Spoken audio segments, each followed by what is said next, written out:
Thursday Night Football with the Rum Boys starts now.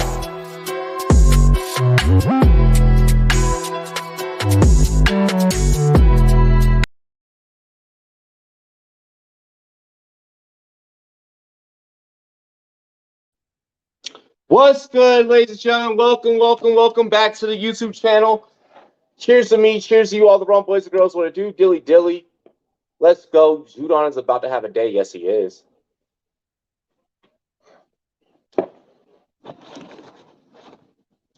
I love the throwback uniforms. I love the Patriots throwback uniforms. Give me just a minute, guys. I was in the middle of trying to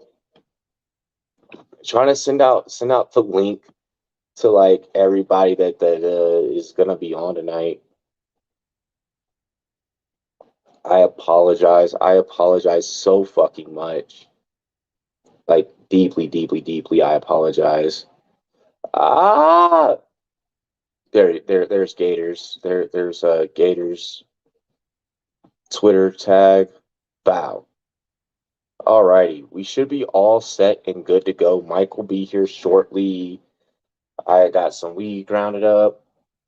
I didn't get to order my tacos. So when Mike gets here, that's when I'm gonna order tacos. I'm gonna switch to the headset. I'm gonna put this light back on.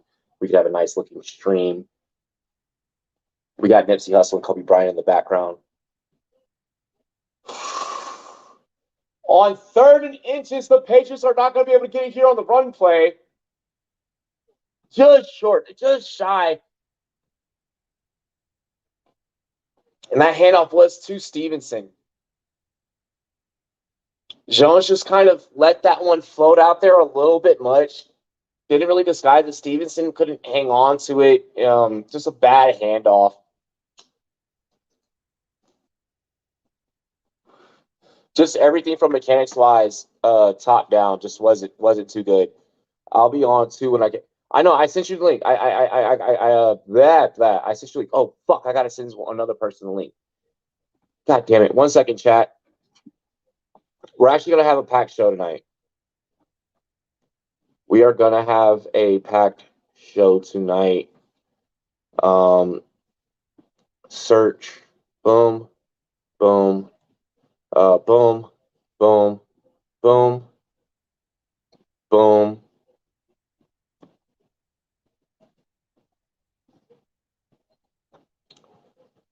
Boom, boom, boom, boom. All right. Fuck. Possibly. I'm gonna go ahead and spoil it, just for you guys, because I know you guys love this person. Possibly Herms is gonna be joining this stream. So we will have Herms possibly call us some play-by-play with us tonight.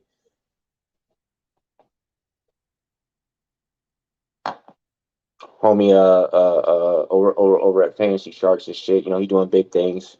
He started off as a run boy, started here, got to start here. 2nd and 10.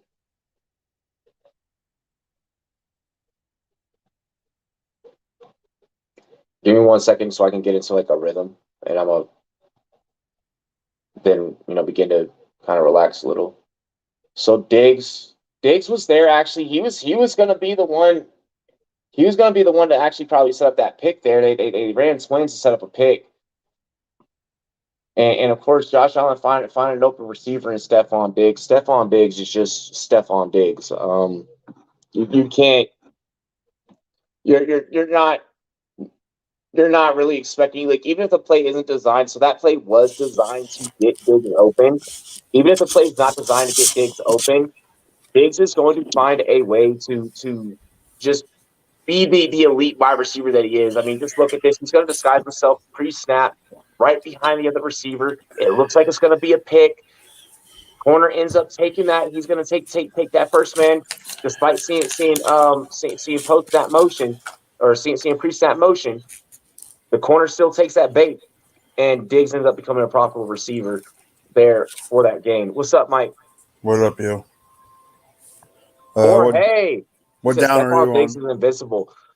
Stephon Diggs is a perfect receiver to show your little ones. Stephon Diggs is a perfect if you're coaching Pop Warner, him, Tyler Lockett, Him and Tyler Lockett are great guys to show, how to keep yourself safe and play the position at longevity for a long while. A guy who's one of my favorite receivers, a guy like Terry McLaurin, that's when you demonstrate the show contested catch, how you show, just to have that dog in him. Justin Jefferson, Jamar Chase, that's who you show to, just that's who you kind of demonstrate to create separation. We're in a great class of wide receivers. We're in a great class of wide receivers in this generation. I mean, when I say class, I don't just mean like a draft class, but like the guys that we get to witness in general. Mike. Mm-hmm. Mike. Hold on. Yeah, 1 sec. Okay, after that 1 sec, look me in my eyes. I love you. Oh, beautiful pass here. So we're going to get a little check down. Let me get that number for you. No, I believe that is number 20. I got the number for you. It's number 20. 20 is Hines. It's Hines.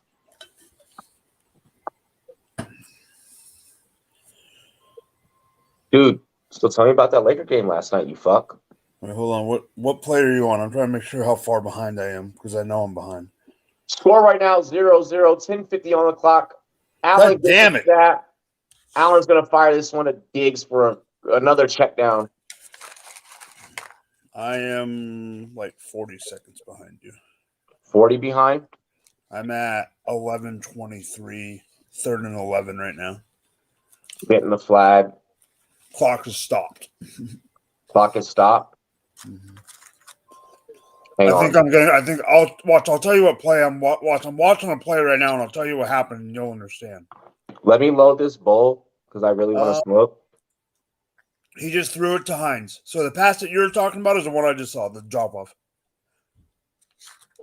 Sorry, so you just got. I'm gonna match up with you. You're good. No, I'm gonna do it. I'm watching in my. You can get a little closer, but I'm watching in my. I'm watching my stat channel. Actually, we kind of do need that. I know. I wish that we had that fucking channel every goddamn day, to be honest. We just had one box that was dedicated to just that. Mm-hmm. Albert, what's good, Dilly, my dog? So that game last night, yeah, it was good. I'm kind of screwed because I didn't get home until 1:40, 1:30. It was like 2:00 when I got in bed or when I fell asleep, and then I had to be up at 6. How much did you get? Did you get any concessions?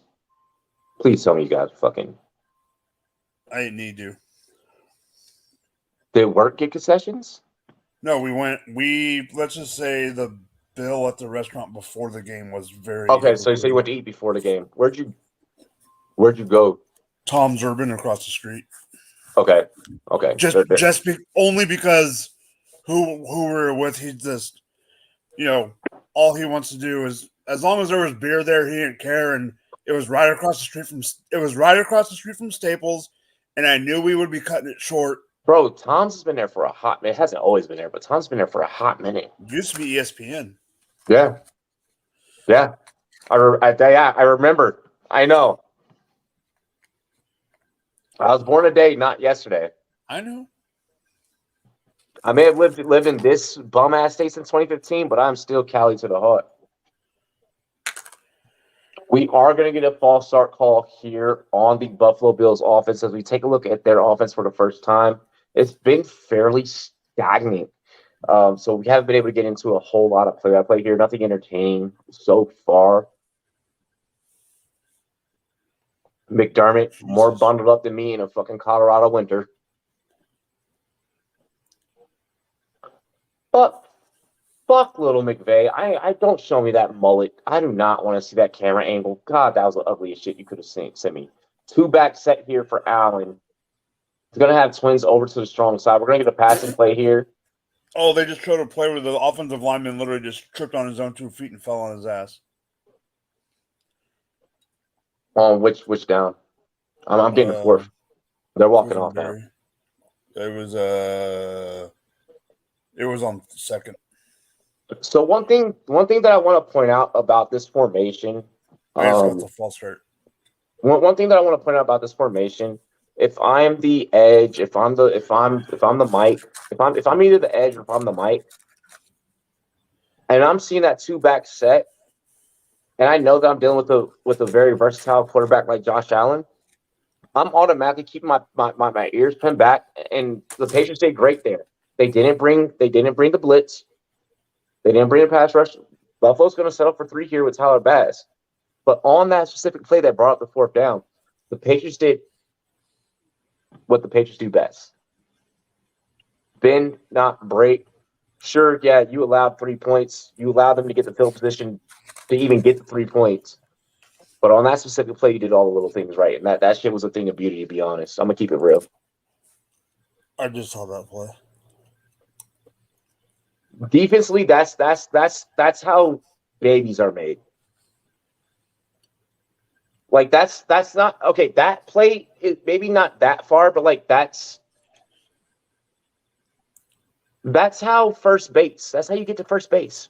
Okay, You know? So what I've noticed on the last 2 plays, being a little behind Robbie and being able to pay attention to other stuff, the left tackle Quisenberry, he is getting worked, people, because I'm seeing a couple different angles than Robbie because I'm watching the stat channel. So they're showing 22 and they're showing like behind the line. He is getting schooled, and literally like a half a second longer, Josh Allen would have been on his face. So then, what you want to do? You want to do this then, Mike? Being that we already know that we're done with the disparity and game clock, do you want to do it to where? Because I trust you. Do you want to watch the trenches, and I can watch everything on the outsides, and I can call that? I can just watch. Well, I can do that, but it just depends on what angle they're using because there's depending on the play, they're showing like up top, they're showing down low. So I'll just show I'll just talk about what I see. It's just gonna be in a different angle. Yeah, we worked together long enough. Yeah. Where yeah, you'll know. Yeah, let's we'll run that. The plan I just mentioned, we'll run that as like a secondary option because that's not what I'm paying attention to right now. No, I know it's not. Yeah. But it just happened that they showed it. Like a little bit ago, they showed how Josh Allen had 4 seconds. Like, and that's something I could have brought up, but you were already talking about it, so I didn't need to. I'll just fill in the gaps. You know me. Yeah, yeah. And if there's like an audible or something, boom, just run it. Really quick, we did during the quick break before this stream, we did take all of you guys' props from the pregame show, and we put $1 on it. All right, so $1 of all Rum Boys props can win us $31. And the Rum Boys props, I'm gonna run them down. Mike will let me know if you can still hear me. Yeah, I can. So the Rum Boys People's Parlay consists of uno minuto, por favor. The Rum Boys Parlay consists of Buffalo Bills money line, Stephon Diggs anytime TD, Ramondre Stevenson anytime TD, Josh Allen to pass for 2 touchdowns, 59.5 rushing yards for Ramondre, 1 sack for Matthew Judon, 7 alternate receiving yards for Devin Singletary, 29.5 over receiving yards for Jacoby Myers, and 4 sacks total between both defenses. And Judon is included in that 4. At plus 3,000 odds, $1 can win us 31. What are your thoughts? Interesting, but I like it. I did it. They built it. I mean, I put it in. I added the 4. I added the 4+ sacks. Quisenberry is now on the bench getting his ankle taped. Interesting. You need Ramondre Stevenson to do good, and you need me to win. Yeah, because you're in. You know why? Facebook versus Twitter. Yeah, you know who I'm going against. Who? I'm going against LQ. You better whoop his fucking ass. I didn't know. I didn't care. I didn't give a fuck. I was sitting comfortable, but now that you just said that, I'm now tilting the rest of the week. Hey, I got Ramondre. We got Mac Jones directly under center here. We got a single back in the backfield.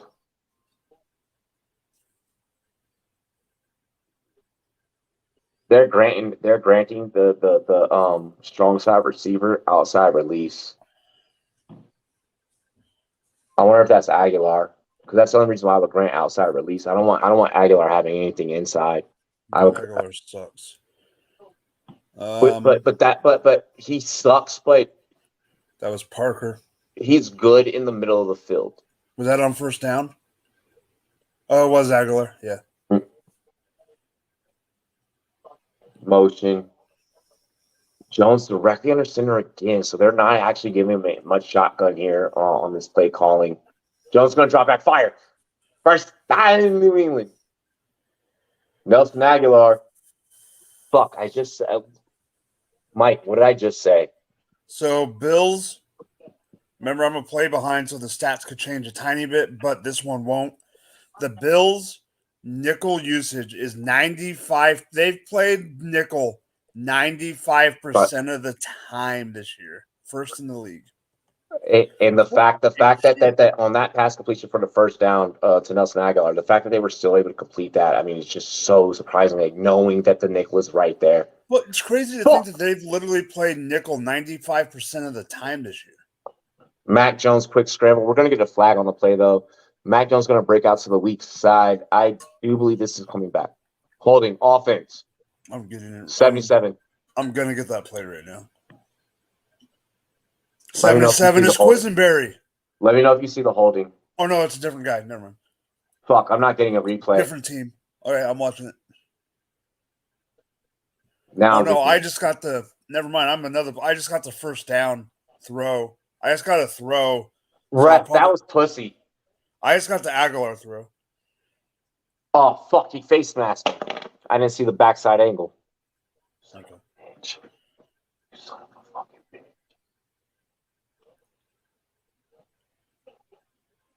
God damn it, Stevenson fumble. Picked up. Aguilar picks it up. Good. Patriots saved. That's the second fumble of the game, too. Aguilar should have not have fallen on that. He looked a little rang. What a beautiful punch. Oh, that was beautiful hand placement. That was sex. Ugh. Hi, I'm Tre'Davious White. God damn.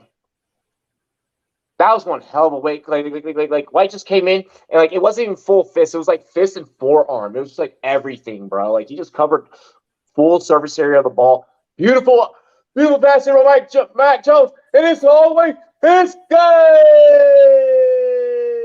good. That's New England. Who? That'll be Jones. Wait. 5 plays, 75 yards. 3:16 in time possession. Pryor tried to get the sack. Honorary Rachel Bush shout out. While Pat is in the chat, I need to make a statement real quick. Pat has a link. I know, but he probably won't come on, but I just gotta make a statement to Pat. Pat, I love you, but I hope you lose this week in a certain league. And just like last time, I am scared shitless because last time I beat you by like 2 points. This time our projected is less than a point away from each other. I do not like going against Pat. Pat, I love you, and just give my niece hugs and kisses from Theo. Okay, just let her know Theo Robbie loves her. That's Who was it that scored? That's it. That's all I care. I hope that you whoop Mike's ass. I can remove you. Has this season our friendship became predicated on watching each other get their asses kicked whenever the opportunity presents itself? No. Like right now, you need me to beat somebody. I know. I need you to whoop LQ's ass. Bro, so, Gator, what's good? What's good, Gator? We got Floyd up in the chat, the dirty South up in this thing. Hey! What? Now everyone's jumping on me and we just saying whoop Mike's ass? Taking the lead in Monday Night Football by like 2 QB yards. whoop Mike's ass. It was the Minnesota Eagles game and freaking Bro, you gotta realize too though, but they see you like the most, like there's gonna be that connection, dude. There's I gonna be that, like, yes, Pat, I that know you want me to malice. lose out. Pat's in 4th place and I'm in 1st. In the other league that you guys are in? The one with Yeah. Nate and all them, yeah. I'm about to say, because y'all ain't winning against me. I've whooped both y'all's ass. Gary Zam's in 2nd. Oh, word. I fucking love Gary. Yo, you want to talk about like one of like, so like after seeing Gator Studio, like I look at his and I look at Gary's, like the woodwork in the background is just so fucking sex, bro. It's so kinky. Like that's just a whole kink. It's just a whole kink, dude. Yo, that the night that you introduced me to Gator, did you know that he's on the cigar tip as well, bro? You what? He's on the cigar tip as well. He smokes cigars. Ah! I didn't know that. I'm not very happy because I need to know. Yeah, Gator. bro. Yeah, dude. Yes. Gator, do you want in? I can send you I already the sent link. him the link. Okay. Okay. I expect to see more Pierre Strong Jr. as a person who lives in New England. Bill hates fumbles. Bro, Bill fucking hates fumbles. But Ramadre doesn't like that's, you know what I mean? Like it's okay. It's okay. I don't think Bill's not gonna put him in the doghouse like he's done everyone else. Pat's in 4th place with a ton more points. He leads the league. Bro, if you whoop his ass, I'll buy you a 6-pack. I ain't even in that league, and I'll buy you a fucking 6-pack. Are we allowed to side bet on this league? Like, is that? Yo, we should have a fucking episode about that. Is it okay to side bet on a league that you are not in? Like, is that ethically? You want to know what that is? No, you want to know what that really is? You got it? I got him. You want to know what that is? And then get the next 2 comments, too. You want to know what that is? That is full. Oh, God. I got one thing to say after I say what I'm about to say. And you can already guess what it is. I know what it's already. It is full degen. But more importantly than full degen right now, I have another comment I have to make. I know I give Gator a hard time about being a Florida Gator fan, and that is all in fun and joking. But this one's not. Screw the Braves. If you're lucky that the superstition is going right now, or else I would switch out the Washington chain for my Dodgers chain, bro. Fuck you. Screw the Braves. Screw the Braves. I've never wanted to slap box you until now, Gator. And we're from the South, so we know a good old fashioned slap box. Let me go get my Dodger hat. Listen. Y'all got the best player from the Braves, so you have no complaints. So stop. We have a Mookie Betts, and we also have the greatest. We also have the greatest, most historical baseball player and figure in the sport, Jackie Robinson. Okay, stop it. We're the shit. Which, by the way, I will have to go and dig through my pictures. I will dig through my pictures and I will actually text it to you, Robbie. I have a picture of a plaque because Jackie Robinson was actually born here in Georgia. Yeah. Yes. So I have the plaque. Oh no. Wait, no, let him go. Yeah, I have a picture. Someone's making a guest appearance. I have a picture of the plaque that the city of Cairo, Georgia put together for him that I will send that to you because it's actually a pretty nice little plaque that they made up. So yeah, cool. So, bro, please, I love shit like that. What's up, Pat? God damn it, Dawson! Hi, Pat. I don't care. Dawson, we don't do that, Dawson. Shit. Huh? I don't care about this Bills Patriots game. It don't mean shit. What does mean shit is their fantasy football lineups. That's what really matters in this life. Your mic is coming in weird. Yeah, you're coming in odd. It's never done that. I had a similar problem earlier this week. Let me see what's going on. Okay. You want me to remove you or not? So I was in the chat. Didn't even realize I had the link to get in.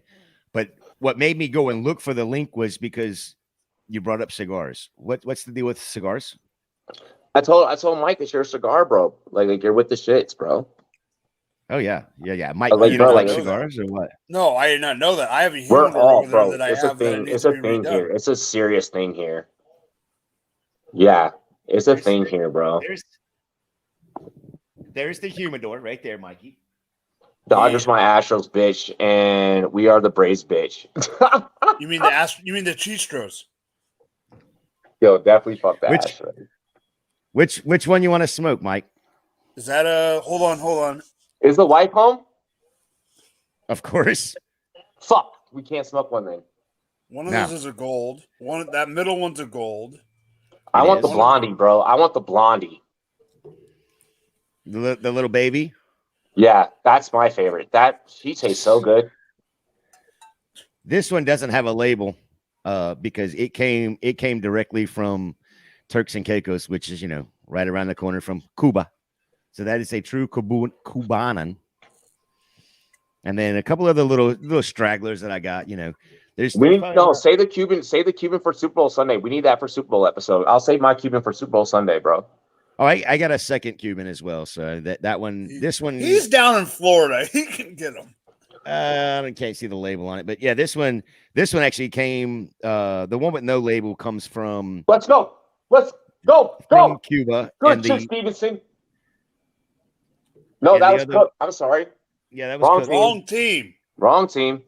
I saw dreads. I just saw dreads. I haven't seen the play yet, but I know it's the wrong team. So, Pat, what's important? Are we good? No. How about now? I think you just have to close the browser and then open it back up. Because when you first came in, it didn't do that. Oh, no. Another special guest. Look at that flag in the back, though. Herms! Hey. We have to congratulate Herms. Yes, we do. Herms is the big deal right now. Herms, are we allowed to announce it? Like what you and I talked about on the phone? Oh, but I tweeted it. Yeah, I was gonna say he announced it on Twitter. Yeah, he tweeted it. I think that would be Hey. okay. I had an exam today. I haven't fucking been on the internet, okay, guys? God. Yeah, come on. Wait. Do you want me to say it or do you want to say it? You could go ahead and say it. All right. I'm shocked that you allowed me to say it. All right, so for real, as someone that has gotten to work with this man and watch him grow, regardless of what he says, I view myself as like that big brother role, like that mentor role, and to see everything that you've done and where you've grown, Herms. Cheers to me, cheers to you. I am proud of you for joining the Fantasy Sharks, my dude. I love you. Congrats. So congrats. Love you. So what are you doing? Come give me a hug. Yes. Oh, yes, of course. Sorry, guys. We got. All right, there we go. I had to do that real quick. I am a full-time fantasy football person now. So I'm an exclusive club. Feel very, very good about that. That was still a little bizarre to me, but I did. But yeah, over at Draft Sharks, baby. Yo, Draft Sharks. DraftSharks.com. But it's like, bro, dude. I said Fantasy Sharks. I'm sorry. But, no, you're good. But like, I think I'm only maybe 3 years older than the website. Like they've been around long time, like OG, players in the game for sure. And like, yeah, dude. I mean, like, I'm sure you're gonna be able to find. I know you're gonna be able to find all of my written work on that website because that's where I'm at now. So like all the written stuff, like I'm sure I kind of have a job, like. yeah. But I'm just gonna do the things that I have been doing, but for a different place and for money. You deserve it. You deserve it. And fuck, like, I'm proud of you. Like, I really am. We did it. Yeah, it's so weird, like seeing you face to face and like saying like the congratulations. Like it's different. It's different seeing your face and like being like damn. Like I remember when you first started, bro. Like that's what I'm saying. We did it. This is not just a thing that I accomplished. Okay, this is God, you know, dude. it takes a village. It takes a village, folks. And like honestly, not even just in this example, but in any sort of example in your life, whenever anything is achieved, always make sure that you properly thank the people that helped you get there. Always do that because you never do anything by yourself. No, that's true. But you did this. Pat, you back? Let's see. God damn it.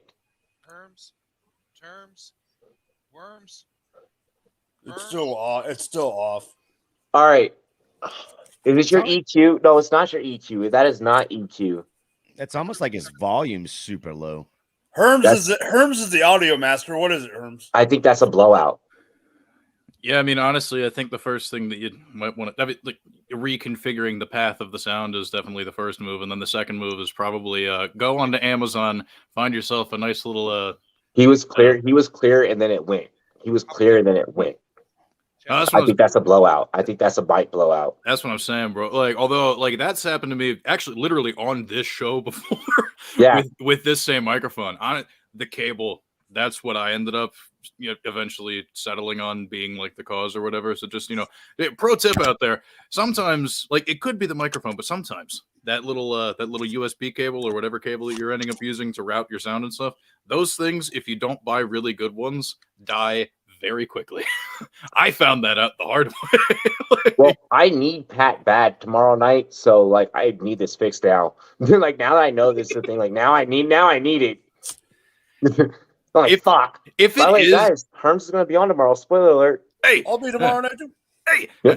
Although I will say, if it is one of those cables or whatever, like they sell them at like Best Buy and shit. So I mean, like like it's.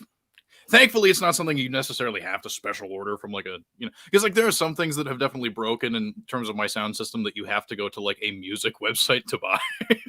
Mm-hmm. But this is not one of those situations, thankfully, assuming that it is the thing that we think it is. Oh, by the way, for anyone that's looking to podcast and shit, I got a mic that I'm giving. I got like a little beginner set that I'm giving away. Josh Allen, you did not just let him do that. Stephon Diggs TD. You did not just let him hit the back corner of the end zone. Like, Stephon backpedaled, bro. There we go. All right. Now I've seen the play. All right, there it is. I'm still on commercial. Oh, geez, yeah. Although I will say, shout out Stephon Diggs. Great state of Maryland. Shout out. Great state of Maryland. Shout all the goats coming out of Maryland. So, just throwing that out there. Bro. So like I'm using the rest of my 2022 PTO to like just like fuck around in Colorado for like the month of December, and like January all my 2023 PTO renews. I'm definitely coming back home. Yeah, shout out Maryland. Yeah, Sons of Anarchy, Maryland. Yeah, that's the hoodie, baby. Always. We're going to get crab cakes. So Robbie, you haven't been on Twitter all day? I've been in and out. So you didn't see Herm's post? I mean, I thought that post was. All right, but honestly, we're like borderline related. like you can just call me. Oh no! But I'm saying the post that he put up, I thought was excellently written. Talking about the. I like the photo. The photo was cool too, yeah. But we're talking about the what's the darning it, Herms, help me out here. I said also I shared the announcement, the news or whatever, and then I said this one goes out to the bipolar community because a diagnosis does not define you, folks. It does not. Anything is possible if you believe in yourself. Mm-hmm. Yeah. Ain't that the fucking truth? And when I read that, I was like, dude, this is just icing on the cake, because it's like, you don't hold me down. I'm not gonna let you hold me down. I'm gonna go and do me, and if you like it, great. If you don't, well, here I am. Anyway, in your face. Now I feel bad that I didn't get to fucking see it. Fuck you, testing. It's still there. It's still there, and it's retweets. You're good. I've seen it come across my feed multiple times today. Yeah, it's not like Herms put it up and was like, okay, 5 minutes later, delete. He didn't delete the tweet. It's still there. It's still in the universe. I'm definitely now I definitely need to. Now I definitely have to. Like we were on the phone, like I got to I had a different moment with the dudes, and oh yeah. I called him last night before I was like going to send the tweet or whatever, but he was just like, "Oh shit, I gotta wake up." I was like, "Oh my bad, fuck." I see how it is. Herms called Robbie, but he didn't call me. No. Hey, I could. This is the phone call goes like this. Hey, honey, are you awake? No. Well, I've got some news. Who'd you get pregnant, bitch? Hey, he's about to get the whole industry pregnant now. Yes, there. Yeah, I don't know if we want that. I don't know if Herms wants that. To be a father to that many people, no. Never mind. I was going another step. Welcome to my life. All right, so we got Mac Jones here. He's gonna be working out the fucking out of their own territory here. Yeah, you shouldn't. Don't. Yeah, just hand this off. Just hand this off. Damn. God damn! Don't hand that off, That got smoked, bro. Shaq Lawson's a different beast. Like, y'all remember when he gave Leonard Fournette the hands? Like, who remembers that? I honestly don't remember that at all. Bro, all right, so this is like 2-3 years ago. Leonard Fournette was still a Jaguar. And, like, why the refs, they both got ejected. Why the refs let them both at the same time after they both just got ejected from going at each other and talking shit to each other on the field, let them walk through the tunnel at the same time? God knows. Bruh. These motherfuckers they don't even get all the way through. It's just immediate. I see you, hands on sight. And they're just, it's like, bro, it looks like a fucking UFC fight. Jesus. That lasts all of 10 seconds. It was great. It was great. Who was that? It was Leonard Fournette. Hit. Leonard Fournette and Shaq Lawson, bro. Oh, wow. Yeah, Shaq Lawson just laid it into Mac Jones there. I just saw that hit. Bro, I swear to God, they really got to do more to help Mac Jones, dude. Like, I genuinely feel bad for that guy because, mac and cheese. Yeah, because think about it. Okay, the wide receiver free agent class is pretty bad. And I don't mean this in any sort of negative way against Jacoby Myers, but Jacoby Myers is going to be the best free agent wide receiver. He is going to be the best free agent wide receiver. So if they don't bring him back, a whole lot. Then damn, who's he gonna throw to? Okay, Nelson Aguilar, sure, fast as hell, but his hands are feet, so that's a problem. And then Kendrick Bourne, I think he's pretty good, but they're pretty hell bent on not using Kendrick Bourne for anything, which is whatever. Who am I to They question would rather them? use Nelson Aguilar. Yeah. So, and then okay, the two tight ends that you paid a shit ton of money that you're just never going to use for anything. All right, Belichick, who is he going to throw to? Dude. Bro, from the moment they acquired Jonnu, they never used this motherfucker. Isn't Stevenson in a contract year this year as well, or is he got? Nah, this is his second year. Second year, okay. So he's got. Well, he was a second round pick. So he's still got two years left on the contract. Yeah, I think so. Yeah. I need to find a wall block so I can plug in my other light. I think his contract's 4 total. Sounds right. I mean, now they have that going for them. I'll give them that. But they kind of, to me, just looking at what the Damien's on a contract here, right? Yes, he is a free agent at the end of the year. Yeah, we interviewed Damien, high as fuck. Yeah, they kind of appear to me kind of like the Bears, going into this year's just trash offensive line, but they don't have them. I don't know that the Patriots have the money anywhere near what the Bears have for free agency. I don't think anybody has even close to the money that the Bears have. God damn. That's like saying the Bears are Donald Trump and the rest of the don't say that me. fucking name. I'm just saying with the amount of money. God damn it. I just got over that name. Okay, Ty Warner. hard Bezos. pivot. Jeff Bezos. Steve Bezos? Did you make a hybrid of Steve Jobs and Jeff Yes, Bezos I for this did. example? Bro, I'm so mad that McConaughey is going to be a part of that investment group, and I still haven't tasted his fucking liquor. Dude. Did you know about that? Did you know that McConaughey has a No, but I guess knew what? I just bought it. I know he's interested in being part of that, but like honestly, actually, now that you mentioned it or whatever, like are we talking about him being part of the Washington ownership group that Yes. possibly? the investment group? Yeah. dude, like With Robert Griffin III. Yeah. I am still so mad right now, because like I'm mad too, but there's nothing until Schneider is gone. As fans, we're not gonna get the justice that we deserve, bro. It is so bad that when like I'm sitting in a fucking legitimate finance college course, and when they're breaking down direct participation programs and like how like Schneider fucked over the fans, and they use that as an example, or I'm sorry, limited participation programs. I'm like, what the fuck? I'm like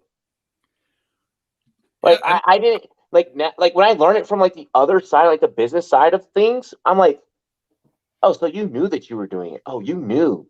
Yeah. Oh, so like it wasn't just fans. You fucked over shareholders. Like not only that, but of it, like I'm only talking about the Sean Taylor shit. I was going to ask you about that. That's what I'm still everything. fucking mad about. When we get the new obviously stadium, everything else involved, obviously for sure. Fuck when that we guy, get the but, new like, stadium in Woodbridge, I think there will be a new statue. I think that what was created because a statue, not an actual statue, not a mannequin. So the family did have participation in that, and there's things that like the family did, that pretty much what they created. Realistically, that should be deemed an exhibit. You created a historical exhibit. Yep, that is fine. You did not create a statue. When the new stadium gets put in Woodbridge, which I built the stadium in fucking Woodbridge all the time about it. I'm shocked this didn't happen before. When the new stadium comes in Woodbridge, I think that you will get a real Sean Taylor statue. You'll get an Art Monk statue. You'll get a Daryl Green statue.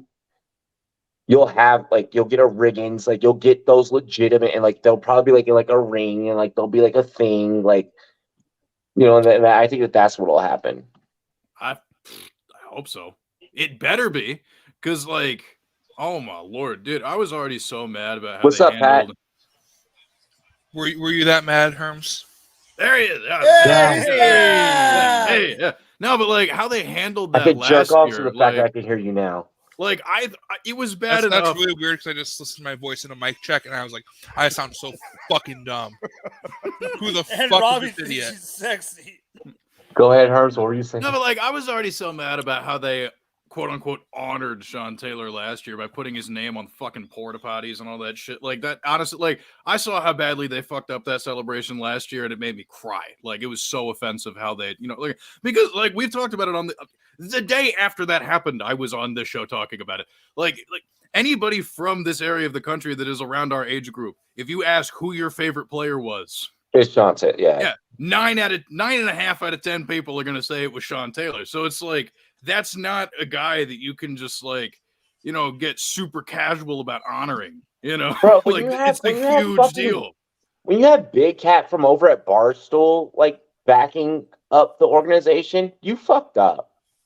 That dude's dumb as a box of rocks at times. Yeah, that's not really the approval that I would go seeking. Bro, you got roasted by fucking Big Cat.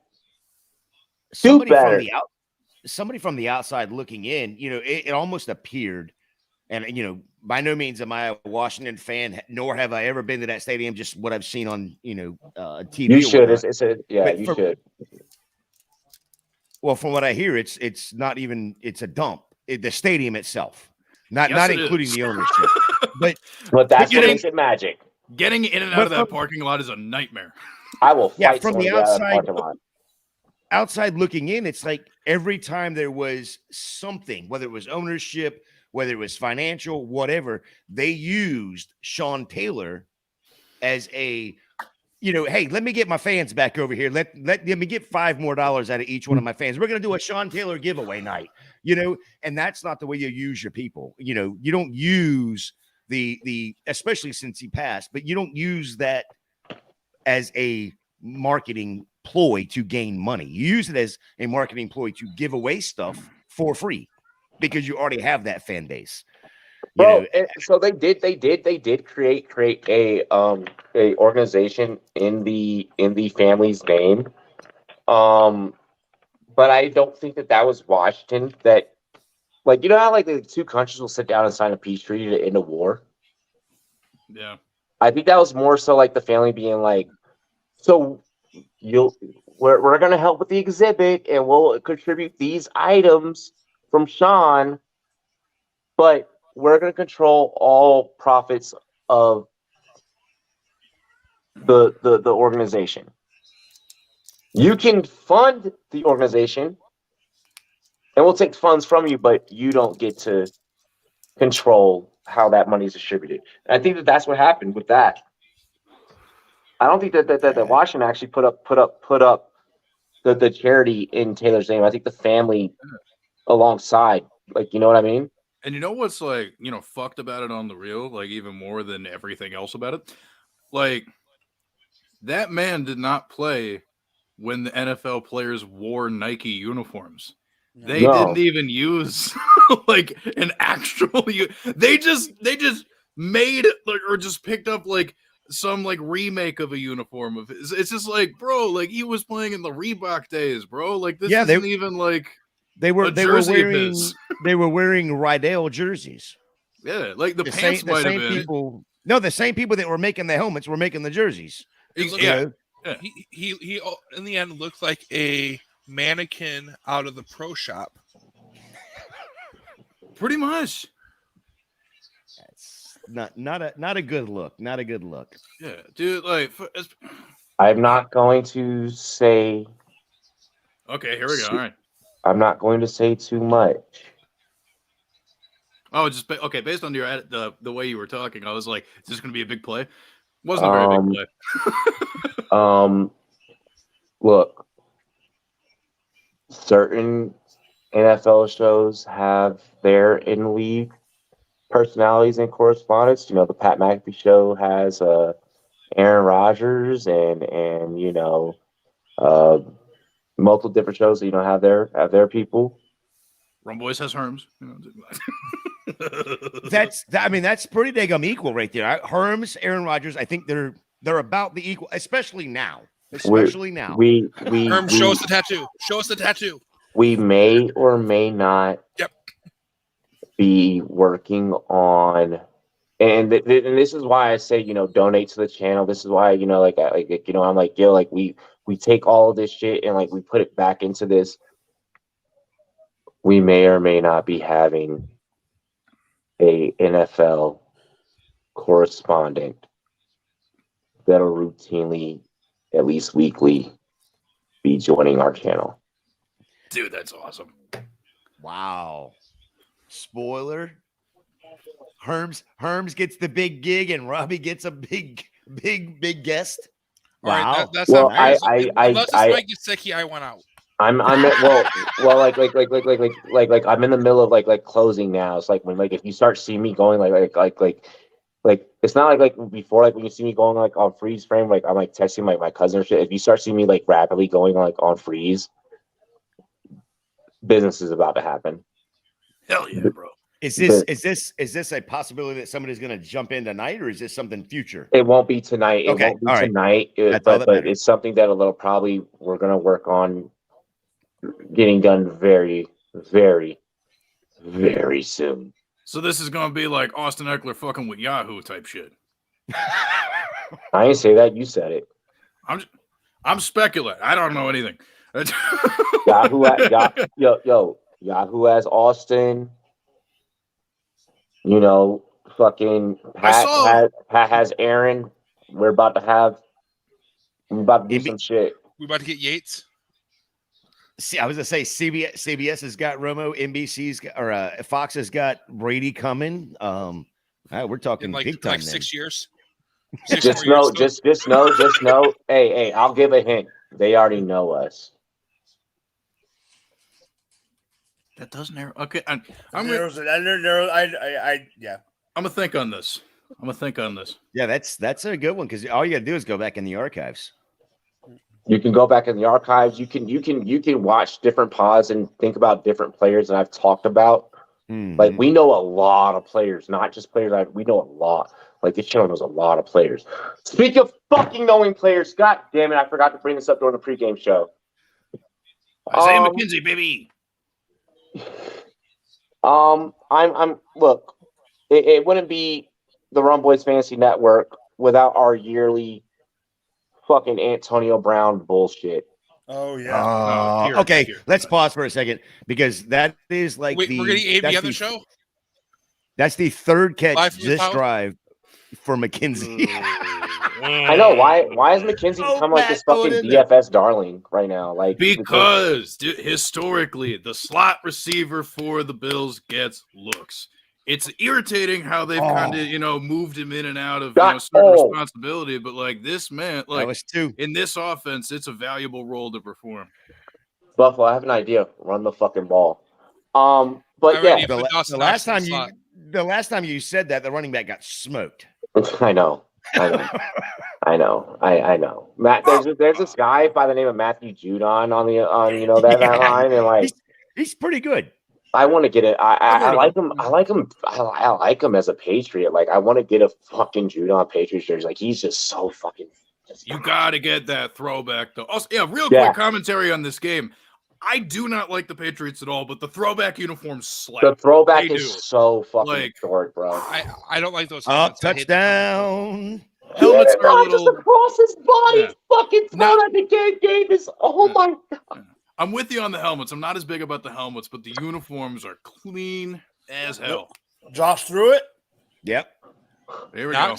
Wait till you see it. Wait till you see it. Oh damn.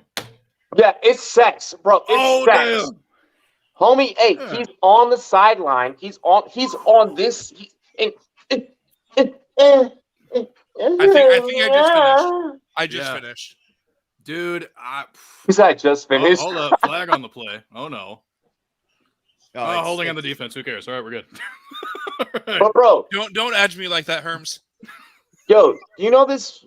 This fucker Antonio Brown. That's over there tilting over a flag. This fucker Antonio Brown is barricaded in his own home right now. T.O. is still a bigger diva. Bro, hold on. I never knew T.O.'s old publicist.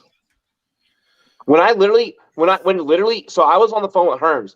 Like I think I was on the phone with you when I expressed this. I was like, bro, I got a fucking text message that goes, "Hey, just so you know, he did it again."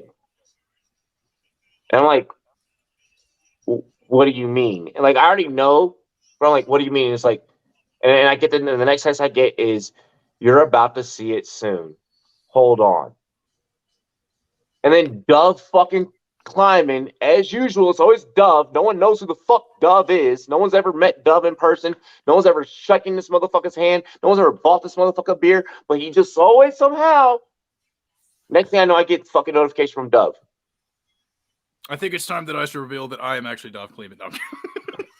Remember you played that joke before? You did that. You read that line before. Fucking bro. Spoiler, it's just Herms. Why don't we just announce we're having Dove Kleiman on the Rum Boys After Dark? Right. That's our NFL Insider, guys. Bro, I should message him and be like, "Yo, will you take this deal?" I will give you. Pop in the chat and just say. I have officially signed over my 401k to you. But like the fact that we have been on air as a podcast, as a network, like I won't even say like as a network, because like we run as like a legitimate network, and we've always ran that way. The fact that we have not gone one fucking year. I remember my first time that I learned how paparazzis got paid when I broke the fucking news that Antonio Brown was going to become a goddamn Patriot. Actually, no. Remember when he was supposed to become a Bill? All the ones in the chat, all the old school Rump Boys know this. When I fucking wake up in the middle of the night, hey, he's a Buffalo Bill, and he's like, "No, joke's on you, I'm a Raider." That was a wild development, Bro, dude. Look, I'm just saying this for the whole panel here. We all work in this shit. We've all had a story to where it's like you just can't emotionally detach from. To where like it just kind of haunts you. Yeah. I now see how the OJ reporters felt. Yeah. I mean, that was good. No one. All right, that was a good joke. That was a good joke. That was a great fucking joke. Well, I mean, honestly, though, I mean, the laughing, reason I I was didn't just on laugh mute. is because I was like, that actually kind of makes sense. Like, There's I get it. There's Like, a really serious tone there that Yeah, made it like, hard to it's- like laugh at that. Like even knowing you were trying to be funny. Yeah, I didn't. I was like, wait. Yeah, I it's didn't like- deliver the punchline. no, it's just that it's true. You know, like it. I get, you know, but like the crazy and like, look, obviously, like I will never say anything in defense of Antonio Brown because like that's never the energy I'm going to carry because like that dude, he's got his own. But like,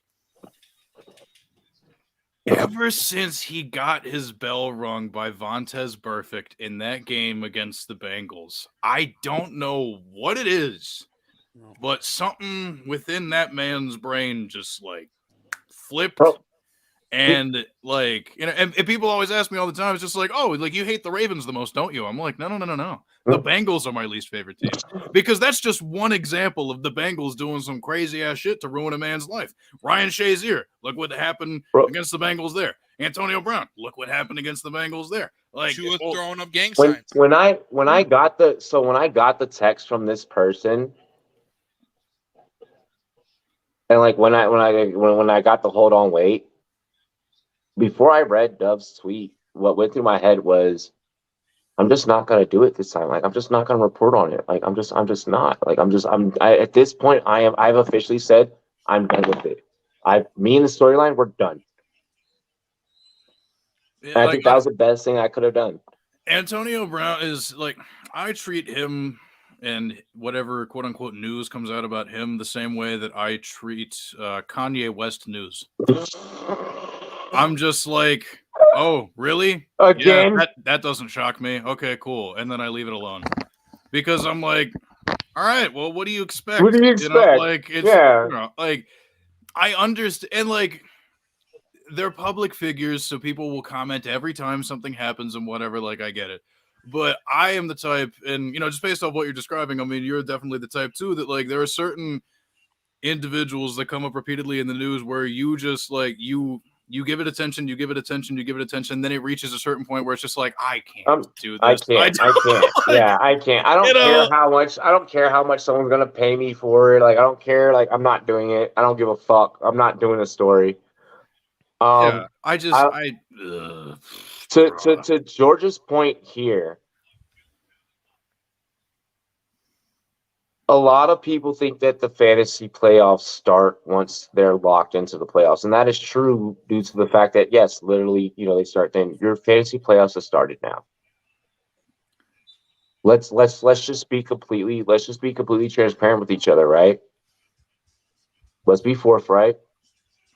Right now, your fantasy playoffs have pretty much started. Even if you're already in, like there are things that you have to start keeping track of and looking ahead to now. Like you have to, you know, like because there have been times in certain leagues of mine where like, you know, I haven't taken the approach that you're describing and like I got complacent. You know, I was just like, I locked in. Okay, that league, I'm not going to pay attention to that league for a couple of weeks. The playoffs are going to start, whatever, blah, blah, blah. And I didn't keep up with certain shit. And had I been a little more strategic on waivers, had I been a little bit more strategic about following other stuff, like I wouldn't have gotten my ass knocked out in the first or second round. Because like the minute you become complacent with that shit, like you are like, now the dangerous thing is like, don't get over invested and overthink your decisions either. So there's a middle ground, but like, yeah, Like, and that's why I love my league mates that do this. I love my league mates that do this. They're just like, I'm locked in, or I see you guys in a couple weeks. I'll just be like, yeah, go ahead, tune out, see what happens. All right, question for the panel: who here has ever that's something intentionally lost the last week of the season to try and get a certain playoff matchup? I've considered it multiple times. I've never pulled the trigger. I did it one time back in 2015. Did it work? No, I ended third. Okay. Yeah, I don't want to talk about that. I that. left a lot of money because I did that. Honestly, because I did that, I left a lot of money on the table. What would you have won if you had just played out that week and won that week? Yeah, I probably would have ended up with a bye week and not landed third.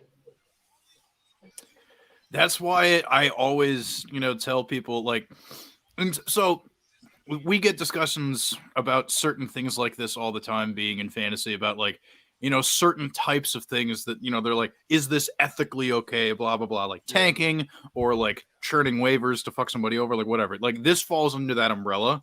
And like people, it does get brought up a lot. It's like, how should you approach that shit?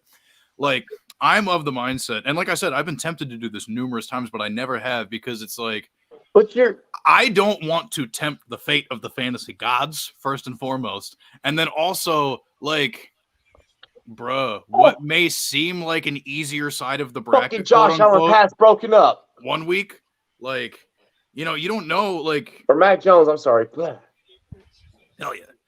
But, like, I don't know. Like, what seems like a good side of the bracket you want to be on 1 week, like, it only takes a couple of injuries to change the entire landscape of your playoff shit. You know what I mean? So it's just like, just go out there and try to win, even if it doesn't seem like, like, I don't know, like, yeah, like we got, like we got the homie Jamie in the comments. Don't mess with fate. Let it happen how it happens. That is exactly what you like. Honestly, that is what you do. And that's when that was the last year that I did it. I had David Johnson healthy whole fucking way through, and then the wrist injury happened the week after I tried to kind of throw, So now I'm very much of like I'm on the side that you're on, Herms. Always play a roster. Always play to win the game. It's funny that you were talking to Herms, as you said that, and Herms said that. God damn it. I did not mean that intentionally. Bars. I just thought that was ironic. But, going back to something that Herm said a minute ago, something we talked about last night, I think it was last night or night before. We on the AMA I think it was AMA last night when we were talking about trying, not necessarily sniping, but trying to steal. Playing keep away. So I'll play keep away. I will play keep away. I will play the waiver to keep a player away from you. I will do that. I did that last night. Right. But see, here's the thing, and this is where I play it, but I play it with a different mindset because I'm looking at it as these are the players that have great matchups in the playoffs. So those are the players I'm going after to boost up my offensive or my team, and not necessarily to steal. If it steals away your player, then great. But I'm doing it as I'm trying to get this guy because his playoff matchup. What do you think about that, Herms, compared to like where Robbie's is at? Before Herms goes, I gotta read George's comment. Like Adesanya said during the Kevin Gosselin fight, if I die, I die. Sit. Herms, go. So like you mean just in terms of like looking at players based like specifically on the playoff shit and like how you kind of approach like would you play keep away like if you know that okay. Yeah. I am. Oh, like I say it, and like he's like, I know. I oh my god, dude, my home league is so mad at me for so many things. Like this is a classic Herms move.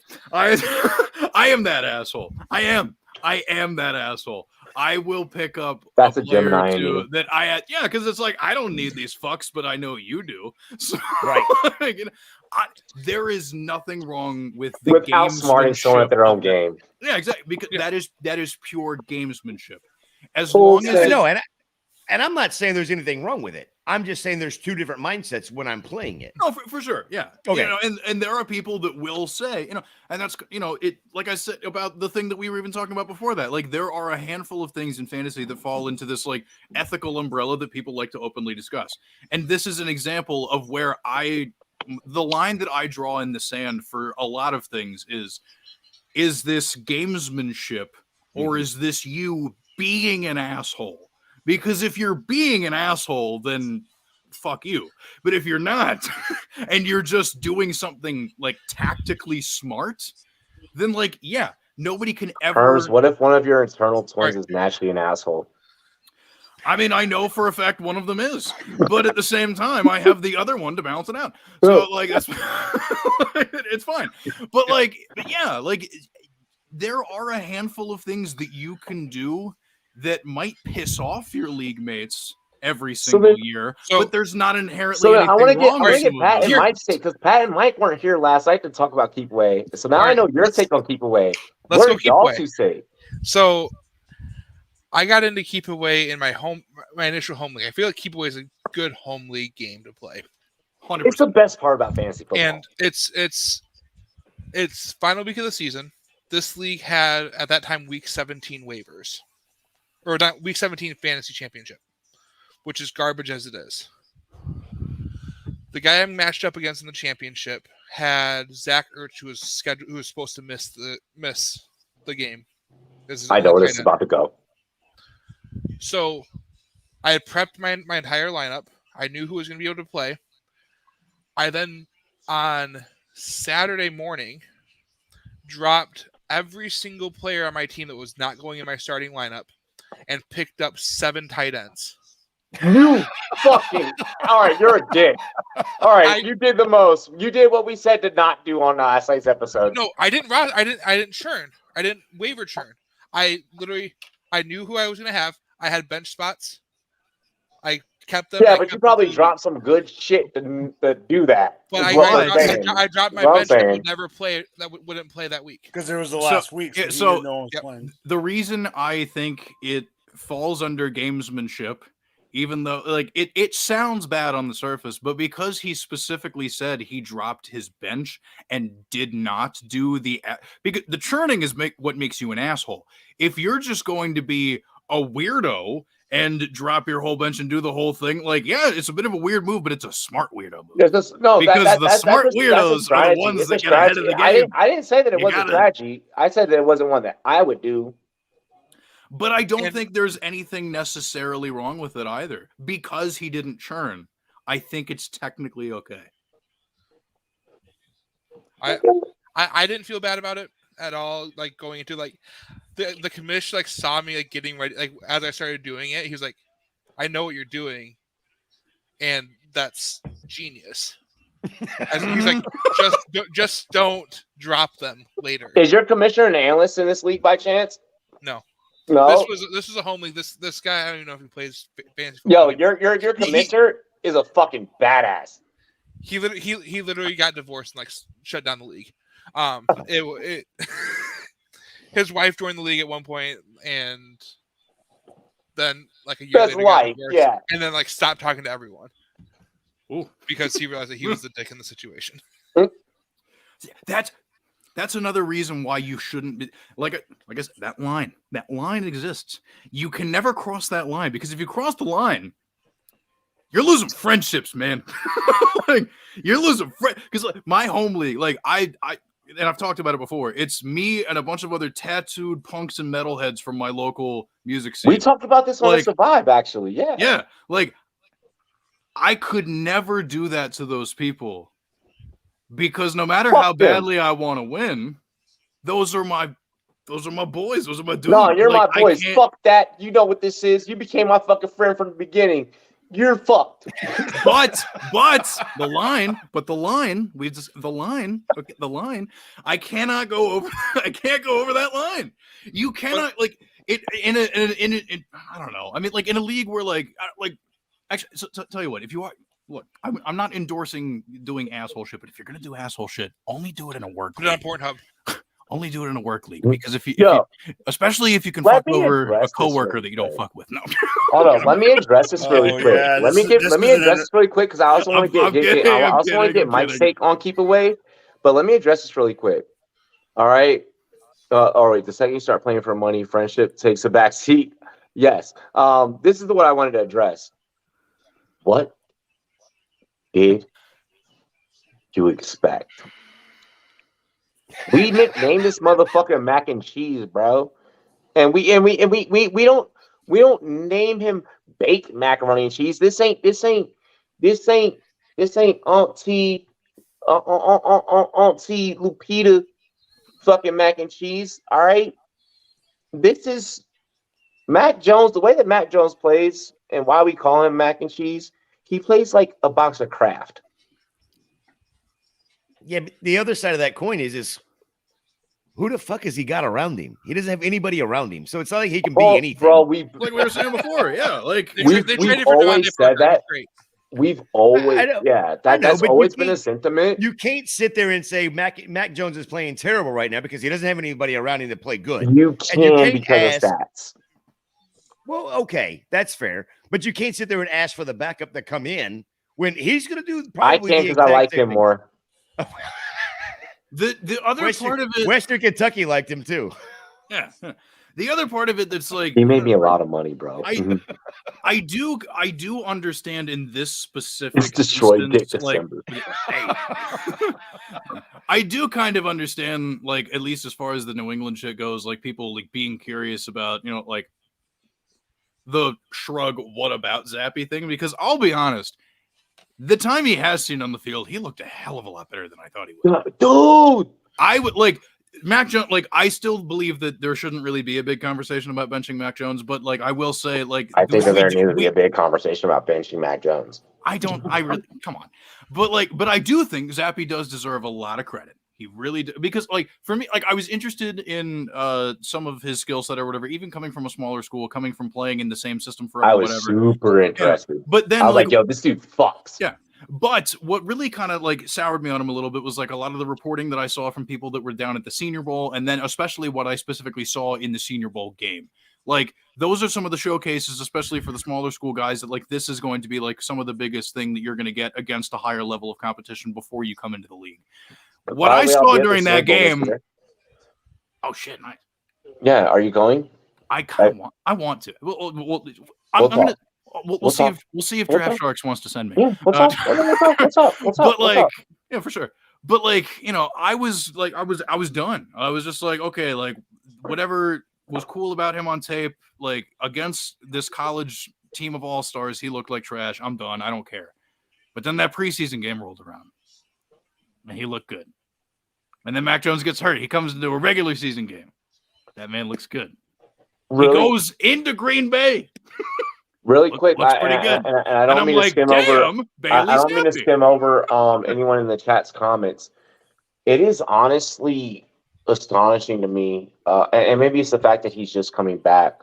And obviously, we know what parts of the game I'm specifically looking at. You know, having played these positions, so we know where my play-by-play is coming from. Seeing White not at least, you know, seeing Tre'Davious White at least not come up and, you know, hey, we're going to line up here. We're going to at least throw one hand, like at least one hand, and we're going to jam. To not at least see like one, like a single is crazy. Like, but even when he's in coverage and he's square and he's not even coming with two and he's just getting right on that, that lets you know how dangerous that Stephon Diggs really the fuck is. You have probably one of the. Oh, here we go. We have a flag on the play. Diggs might have just get it in the game. I'm gonna have to. Bro, you're gonna have to jam Diggs. You're gonna have to press Diggs. Like you can't give him space off the line. You saw it. Yep, just saw it. Did you see what I was explaining? Did you see what I was explaining? Yes. Honestly, yes. Bro. So am I wrong? Am I wrong? Am I right? You are 100% correct. Bro, why are you all right? So you have 5 yards. You have 5 yards to where you can jam. Why not take full fucking advantage of that He's not stronger than you, bro. You're shorter than him. You have a lower center of gravity. You can get underneath. Why? It doesn't matter. It doesn't matter. It's coming back for Holden. But still, I mean, bro, it's one of but those. Look at the play. But look at the mechanics that I'm talking about, though. Like, am I wrong, Gator? No, 100% agree. 100%. You watching Florida, but Gator, you're in Florida. I'm sure you've gone to plenty of high school football games. How many times you seen them boys get up there and get up in them trenches, get up in that shit? I don't know why they don't do this more often, but defenders, especially outside, you have 5 yards to put your hands on a dude. And Diggs does not like to be Diggs does not like when you get physical. We've seen it how many times? His entire career. Put your hands on the dude. Check him up. Herms, how did Diggs get free on the Miracle in Minnesota? Shake and bake doing his thing, baby. But if you jam Marshawn Lattimore kept pressing him. Marshawn Lattimore had him fucked. He was in his shit. He was Diggs the eventually one play. It was the one Diggs had eventually had enough and he got off. Yeah. If I do that to you for 4 fucking quarters at your age right now, you are not getting another fucking Miracle in Minnesota. 100%. Yeah, no. Because like Diggs is not that type of shake and bake, break free type of guy that I was describing. It, like that kind of player that we're talking about is more of a Devontae Adams type. That is not really what Diggs does.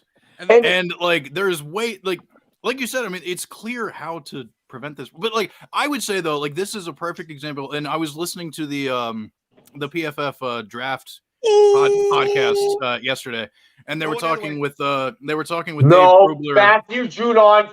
Oh shit! Scooped up a fumble. All right, I will pick up my thought once I see this play. Go ahead, continue. Oh no, I want to see this first. Dude, I will pick up my thought, but I got to see this. It's America's Funniest Home Videos. It's America's Funniest Home Videos, bro. Oh man, it's America's Funniest Home Videos, isn't it? Oh, yo, they got after. They can't even bring him down. Okay, they strip sack him, but they can't sack him. They can't take him to the ground. No, but going back to what I was like, so like they had on the PFF draft show, they had Dane Brugler of The Athletic on to talk about his first mock draft or whatever. And anybody who follows draft coverage and stuff, they know who the fuck Dane Brugler is. Like he OG out here, the beast is, just like whole thing. And he was talking about MJ, drop your lineups. We'll assess them. We'll assess them before halftime. We got 1:17. Oh yeah, definitely do that. But like the certain, especially like the young corners or whatever, like coming in, like you can tell pretty easily by watching, their film and shit, who's gonna be way more equipped for zone, who's gonna be way more equipped for man to man, and how like the amount of aggressiveness that you are willing to display within those 5 yards is going to tell a team everything they need to know about your adaptability to the next level. Because even if you are going to go to more of a zone type situation, you still have to develop those skills to get some of that stuff up close and if you don't ever do that, like you're capping your ceiling at being moved to safety if you're tall enough, or just being like the third corner that comes out in sub packages. And that is something you restrict yourself from not being a piece of the Buffalo Bills secondary. So what Herms is just saying right now, having a mixture and being that hybrid athlete, in the secondary to be able to perform in man and in zone scenarios. I want you guys to take a look at what's happening right now here in this game. You're noticing that Mac Jones is being very, very limited. What we call this as a secondary, how you see your interior linebackers and your linemen playing a contained type of defense. This is how we play contain. We know that you are not great with your arm. We're going to force you with your arm. So now what you're seeing with Mac Jones is he's forcing a lot of throws to the outside, a lot of check downs, a lot of comeback routes, curl routes. You're seeing a lot of things on the route tree between the 1 and maybe at best the 4 or 5. I maybe give Mac Jones throwing about a good 5 route here and there. I haven't seen a whole lot of 5s here. But what I will say is to Herm's point, you got to be a hybrid player in the secondary. You got to be able to play this in today's NFL, especially play this shell type of defense to where you can limit a quarterback like Mac Jones. You already know that he's limited with his arm as is. Yeah. Yeah, I think a lot of the issue right now, and it's been this way for a while, especially with Stephon Diggs. If you're going to body him and check him at the line, if he beats you, there better be a safety back there because it's ball game. You know what I mean? And I don't think defensive coordinators are comfortable enough to let others cover the other wide receivers and then still basically because double you're playing coverage games at that point. You're playing Diggs. games. You're trying to because if Diggs beats you, you want to talk about a run pass option. I mean, if Diggs beats, all he's got to do is have that one step. It could be a run play, and Josh Allen's pulling that ball and throwing it up just because. But Gator, that's a great combination into your point, and then also what Herbs was also saying, my brother. Yeah. Because here how about to tie these two together? Look, how your assessment on Stephon Diggs, I'm gonna now take that assessment. I'm gonna flip it to the opposite side of the ball during this here game right now that they're doing play-by-play for. Why is it that all these Buffalo receivers are all these Buffalo corners? I'm sorry, I apologize, I said correct. All these Buffalo corners are in these New England receivers' ass. Pat, Mike, please feel free to fucking take the stage from us and answer this question. But Buffalo, to me, defensively, they're on every side of the ball. They're playing chess and not checkers. No, I mean you're fine. It's just my problem is I'm seeing it so far after you guys. You guys are explaining plays I haven't even seen yet. Oh no, I mean, we're even talking about things that happened Everything. like 10 minutes we're ago. talking about the whole. Yeah, No, I know, but yeah. literally. Yeah. Short, No, but like of interrupting someone. But back to like the game of dropping the safety on the Diggs side. The last team that really truly did that was the Kansas City Chiefs in the playoffs. And what happened as a result? Mike Does knows. anybody Mike know knows. that stat? Who knows that stat line? Gabriel Davis kicked our Gabriel ass. motherfucking Davis happened, and he got pushed in fantasy drafts all the way up to round 4 or 5. And I said, keep drafting him because you guys are morons. I said that was because it was my defense. But at that point, like, he's currently wide receiver 32 coming into this week, and roughly the same thing in points per game. Hey, like, Mike, I need you to let me know when you get to halftime. He's not bad, but he's not. I'm still at like 30 seconds. We're playing touchdown. We're playing GLD touchdown and then Monkey Knife Fight. All right, I am out with halftime. You can find me at St. Patrick FF on Twitter, and all of you guys know me. Finish your take. I want you to finish what you were saying, please. No, I'm just saying, like, if the Bills were to develop a wide receiver better than Gabe Davis, suddenly Stephon Diggs goes for 1,700 yards. I mean, honestly, like, I don't know if they would feel behooved to do so necessarily, but if that ever were to take place, I mean, like, yeah, like, it's, and credit where credit's due. Like, Ken Dorsey has done a great job of picking up the torch from Brian Daboll and continuing a lot of the same things that work for this offense. And, like, I mean, kind of like you're saying, like, the genius of what they're doing is that, like, they've created a puzzle that is so difficult to solve and stop on the offensive side of the ball that, like, to be like, and like I've talked about it on Rumble before, like, people know how much I love playing Madden and how I'm just a nut for playing Madden. I play it almost every night. I play with the Buffalo offensive playbook and I play with the vertical power scheme because, like, if you build it right, it is unstoppable. And, like, they are not my favorite team. Like, I'm not a Buffalo Bills fan by any means, but, like, God damn, do I love what they do. I'll say is I played in a very vertical scheme. So like to where like almost like in high school, every single route that I ran in Coach Disney's offense was literally, and this was and I had a coach who was a defensive mind. I had a defensive minded coach, and bro, literally he was just like, on offense we're just going to expand and we're just going to stretch, and we were running like our receivers were running like fives or honestly not like we were running like 5s and 6s above on the route tree on like almost 60% of plays where like everybody's just like, you may have one receiver who's a Z, he's going to come back on a little curl just to make that side bite, just so that everyone else can get the release on the other side. Like, you know, because we know that the other team has a coach up in the skybox and they're watching the shit and they're, you know, for sure, yeah. So I mean, no, like we brought up some valid points. Let's go ahead and I'm gonna just knock out some comments really quick because we do have to get in a halftime, pay some bills. This is part of the show where I'm just gonna do some things really fast and we're gonna pay some bills. Diggs is a methodical player. He isn't the quickest, but the dude can stop on a dime, comes in and out of his break at 100 speed. Remember a guy named Keyshawn Johnson? Footwork, baby, footwork. Where do you think that type of playability came from? Keyshawn Johnson, perfect comparison. Lamar Jackson or Jimmy G Sunday, fellas. Here's how we're gonna do this. Just so that we can make it quick. By the way, Rel, make sure you check us out Sunday mornings on Rumboys NFL AM. Check us out tomorrow on Rumboys After Dark as well. Take a sip for Lamar Jackson. Put a thumbs up for Jimmy G. To start, all right? 3, 2, 1, go. We have four on Jimmy G and 1 on LaMarvelous. 3 and 2. All righty. MJ said, grade my lineup. Joe, big brr. Oh, Josh Jacobs, such a Hummer Smith.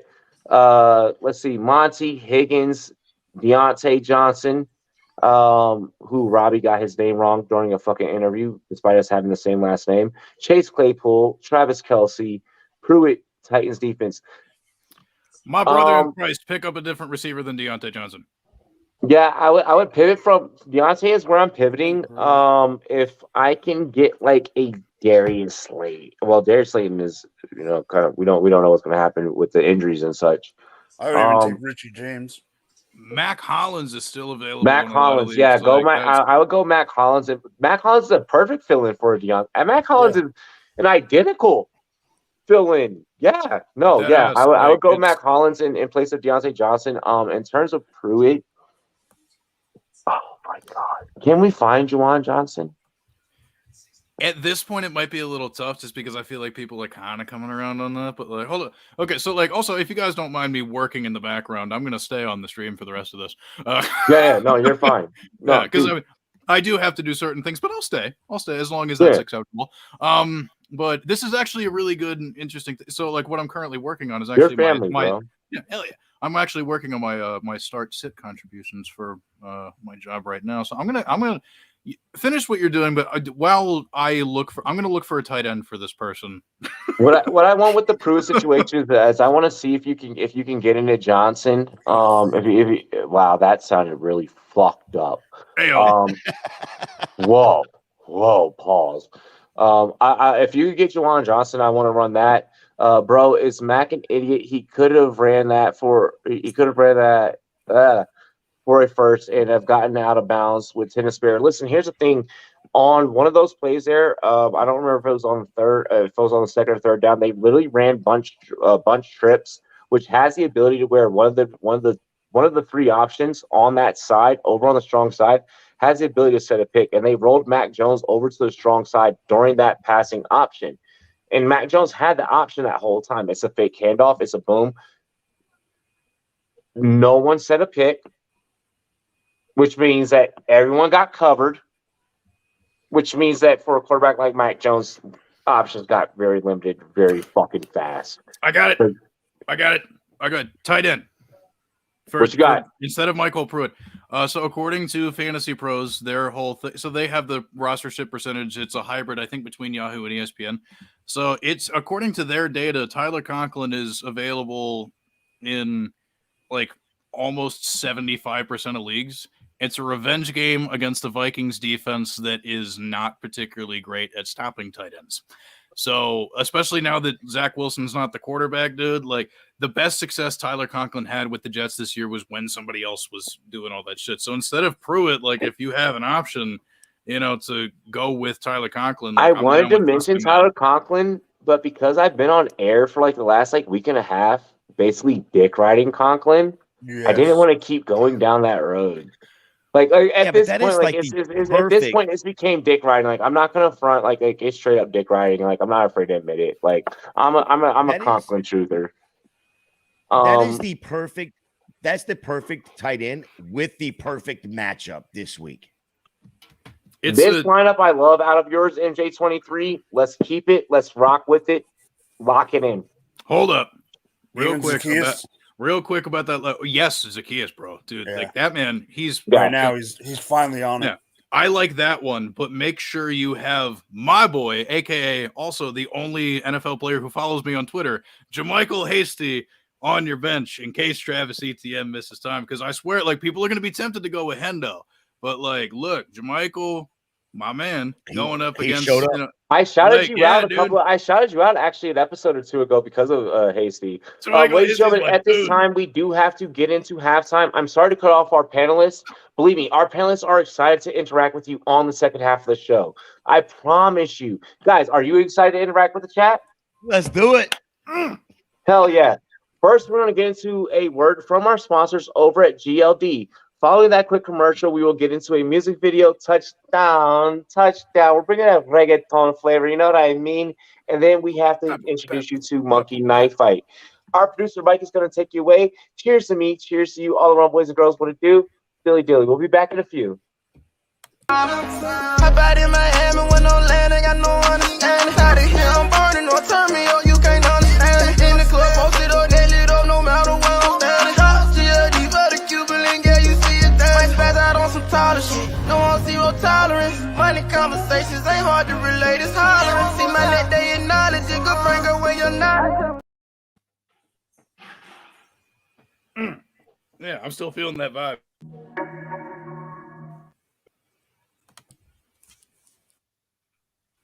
Hello. We're on the stream.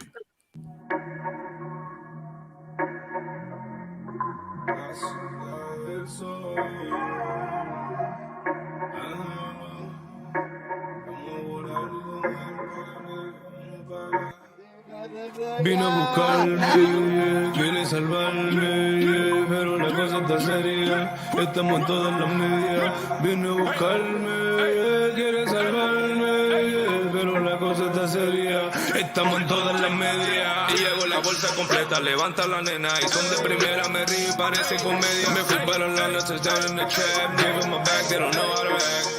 Bringing it back, we bringing it back, leveling up, my mind on the cash, yeah. Bringing it back, we bringing the pack, leveling up, my mind on the cash, my mind on the cash, yeah. I came from nothing, they gapping and bluffing, they tucking and chains, my diamonds be busting, these women they lusting, and then they want loving, I don't got the time, and no I'm not cuffing. Vine a buscarme, yeah, quiere salvarme, yeah, pero la cosa está seria, estamos en todas las medias.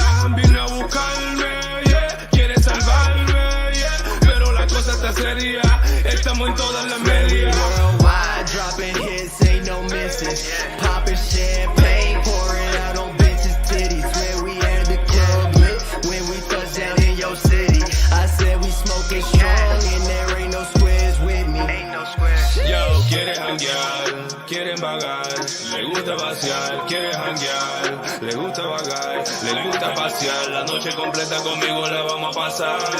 Beat it up to that morning sun, no hay otro igual, rompiendo distancia social, ya. Quiere janguear, quiere vagar, le gusta pasear, quiere janguear, quiere vagar, le gusta pasear, la noche completa conmigo la vamos a pasar. Beat it up to that morning sun, no hay otro igual, rompiendo distancia social, ya. Vine a buscarme, yeah, quiere salvarme, yeah, pero la cosa está seria, estamos en todas las medias. Vine a buscarme, yeah, quiere salvarme, yeah, pero la cosa está seria, estamos en todas las medias. Worldwide, dropping hits, ain't no misses, popping champagne, pouring out on bitches' titties, where we had the club lit, when we touch down in your city, I said we smoking strong, and there ain't no squares with me. Hey, el calentón, papá, esto es el sol. El sol, sol, sol. Tú sabes cómo es. PHX, KK. Clio. El equipo entero, tú sabes. Let me tell you a little story. Once upon a time, there was a monkey knife. What up? Let me tell you a little story. Once upon a time, there was a monkey knife fight. And one day they met one team partners in the NFLPA. It's a match made in the pits of a monkey knife fight. And everyone lived happily ever after. Are you listening? This is big. What is a monkey knife fight? You know, it's thing monkeys, knives, you get it. Fantasy sports is monkey knife fight. And monkey knife fight is fantasy sports. Monkey knife fight is daily fantasy. Monkey knife fight in the house. I am Monkey Knife Fight. You are Monkey Knife Fight. We are all Monkey Knife Fight. Monkey knife fight. You have the NFLPA behind the company. It's exciting for me to be a part of fantasy sports. When I think of fantasy sports, I think of beating all my buddies year in and year out and being able to brag about it. We're not just partners in it. We're owners. And it feels awesome to be an owner. I challenge you to a monkey knife fight. We've been saving you a seat at the table, Monkey Knife Fight. Welcome to the one team and NFLPA family. Monkey knife fight. Welcome to the family, Monkey Knife Fight. Welcome to the game, Monkey Knife Fight. Monkey Knife Fight! I challenge you to a Monkey Knife Fight. Monkey Knife Fight! Monkey Knife Fight, Monkey Knife Fight, Monkey Knife Fight, Monkey Knife...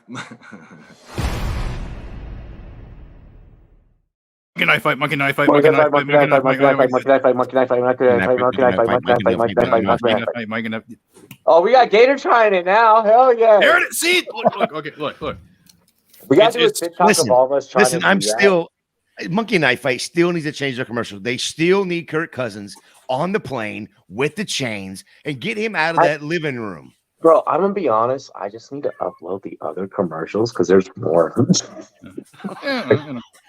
I would be down for a TikTok, but I do have a deal with Thrive. So I have a deal with Thrive too. See, I thought he was going a whole nother direction with that. Oh no, we are them motherfuckers. We are him. We are him. There's a whole lot of hymnisms happening right now. Yeah. So Gator, are you on tomorrow? Tomorrow is Sunday. Friday. No, Friday. tomorrow's Friday. Fucking Friday. Yeah, bro. Don't do that to What me. day did you think? What day did you think it was? You know how us old people get. You know, as crazy as it is. Tomorrow. No, is say Friday. you old people. What are we Don't doing fucking put tomorrow? that shit on me. Ron Boys After Dark, 9 p.m. 9 p.m. I mean, you know, I got nothing else to do at 9 p.m. I will probably be on. If I get the link, you know, I'm probably gonna jump on. Bro, I feel like tomorrow's cast is a cast that you might want to probably be a part of. All right, well then I'm probably gonna be a part of that then. I mean, spoiler alert from earlier, but still, Yeah, spoiler alert. But yeah, I mean, I'm letting you know, like a whole new approach. Like there's just like approach to fantasy football that like Herms and I like only like we.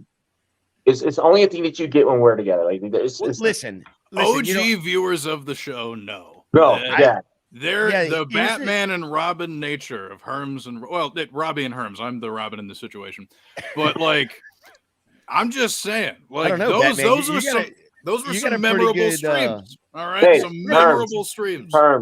Batman's got a pretty good upgrade on his ride though. Herms, if there's one thing that the Philadelphia Eagles football team taught me, is that we're all Batman. See, I just so happen to be Black Batman. You're sexy, tatted Batman. Wait, so you're saying black men can't be sexy? What is that? Oh no, we the sexiest. Oh, okay. But no, like for real, like you know, and I love that. Like shout out really quick, just like take this opportunity, like shout out one of our own guys, like here on the network, AJ Brown. He's part of our Monday night intro. You guys have seen the Monday night intro. You guys have seen the AJ Brown interview. Just the fact that like he embodied like this whole concept, and like it's weird because like our careers match up like as analyst to player, and seeing his approach to being a leader, and like the approach that I took in the early stages of my career, like it's dope to kind of just see like that unionism, like where he was like that uniformity, where he was like, you know what, like it was in a press conference. It was like, I want to say, Herms, was it like when did he bring out the Batman shit? Was that like week 4 or week 5? Was that 5 or like 5 or 6? Something early like that. It was like, yeah, it was like early. I think it was like week like 4 or 5. And like the reporter asked, and she was like, so like what are you to this offense? And he was like, I'm Batman. And he's like, but I'm Black Batman. And she was like, what? And he was like, well, Darius Slay, he's like, I'm Black Batman. Darius Slay is sexy Batman. I think like Lane Johnson was like chubby Batman. Like everyone was Batman. He ended. He was like, all of us are Batman. He's like Jalen Hurts. Jalen Hurts is like some different type Batman. He's like, all of us are Batman. That's why I look at the Run Boys Fantasy Network. All of us are Batman. No, and that's one thing I was going to say a second ago. I don't have a Robin. What's crazy to me is, and this may shock Herms for a second, but it is what it is. I've only been in this industry, in this space for about 8 months. And so you've got some great fucking mic presence for someone that's only been doing this. And I knew he was going to say that. Herms, wait until you hear his gambling takes. Wait until we get into wait until like the gambling shit starts. Like you see him and I go off at each other, you'll be like, oh shit. No, but here's the thing though. It's just like I've seen you in comments dropping smart shit. So like I already knew this man was smart. Like, but damn, he got presence too. Like, what's up, Herms? I've sat there and BS with Herms in comments. What's going on, Jamie? Can you say hi? Hi, Gator. Hi, baby. Say, Robbie, what's up? Give me my nephew a minute. Hi, nephew. Say hi, Robbie. Hi, Bubba. He calls you Bobby. Can I get a hug? Come here. Hug? Come here. Te amo, papi. Love you. I love you. Say high five. I think there was a high five. There we go. Hey, say bendición. Try and say bendición. Say it. Pizza. That means blessings. Blessings. Yeah, blessings. Yeah, bendición. Blessings to you, young man. My young king. Yeah. Herms, man. Congratulations on the full-time job over at Draft Sharks. Let's drink. Dude. Let's do it. Let's do it. Thank you. Cheers. Yes, everybody. Shout all the Run Boys and Run Girls. What to do? Yeah, you did it. Herms did it that time. He's like, I know. There's Mike. Say, hey, Mike. Because like, look, here's the thing, man. Like, I've Mike. Yeah. No, but like, I've been a part of a lot of really cool stuff. Like, I ran my own website for a couple seasons. I've had my own podcast with one of my childhood best friends for a long time. We were recording a freestyle in a hotel room at 2 a.m. in the morning. Exactly. You know what I mean? It's just, like I'm appreciative of the work that I've done with him. I'm appreciative of the work that I've done with Fantasy Pros. I'm appreciative of every step along the way that I've been part of. But like the opportunity to be on Run Boys After Dark every single week, going that long, that hard with that many good takes, that is battle testing. That is testing how good somebody can be, quick on their feet, giving them takes, giving that advice, but also not, because the format that we had been operating with that whole time, it's just like you have to be sharp. You have to be sharp. And it's like, look, man, I can thank a lot of people, and that includes being part of this shit for as long as I was on a regular basis. Because it's Run Boys After Dark is so different than any other podcast. Because one, even when we started, like the rest of the industry at first was like very resistant to like the product, and then like eventually like the rest of the industry was like Friday nights 9 p.m. you got it, so like that was like a big thing. But then like also like we were the only ones, like 2018, like we were the ones that were like, oh, I can say fuck, I'm gonna say fuck, where's my nephew? Did I say that too loud? Am I good, Jamie? Sorry, man. My kid's like banging stuff in the background, so Wait, as long as you didn't hear me say that. No, go plug your ears. Plug your ears. But like we were like the first ones to like really like come on air and just like like come with that that very different style. We were like, yeah, we're gonna drink, yeah, we're gonna smoke, but I guarantee you, I will outtake you on any take. I don't care if it's about real football. I don't care if it's about fantasy football. I don't care if I have to pull some shit out my ass about like the NBA. Like there's been times like Kearns has been on the show, like a fan, like in the chat will like bring up some shit and he'll just like, this is how I feel, and like we just and I don't know. There was that raw. It was that early MTV like '90s essence type of almost like feel. Like it was like weird. It was weird. That was a different time. Like 2018, 2019, 2020. Like that was like a different time. Oh, oh, oh. And like just like the amount of people that came from like this channel, like wow, that's crazy. Wow. Is what? Look, bro. I'm telling you. Look, wow. I'm really struggling to put words together. Well, people who have seen me long enough know that I babble. What's the word? Coaching tree. Yeah, there we go. You know what I mean? Like, yeah, dude. The Andy Reid coaching tree. You looking like that. Where are you going, Bubba? Oh.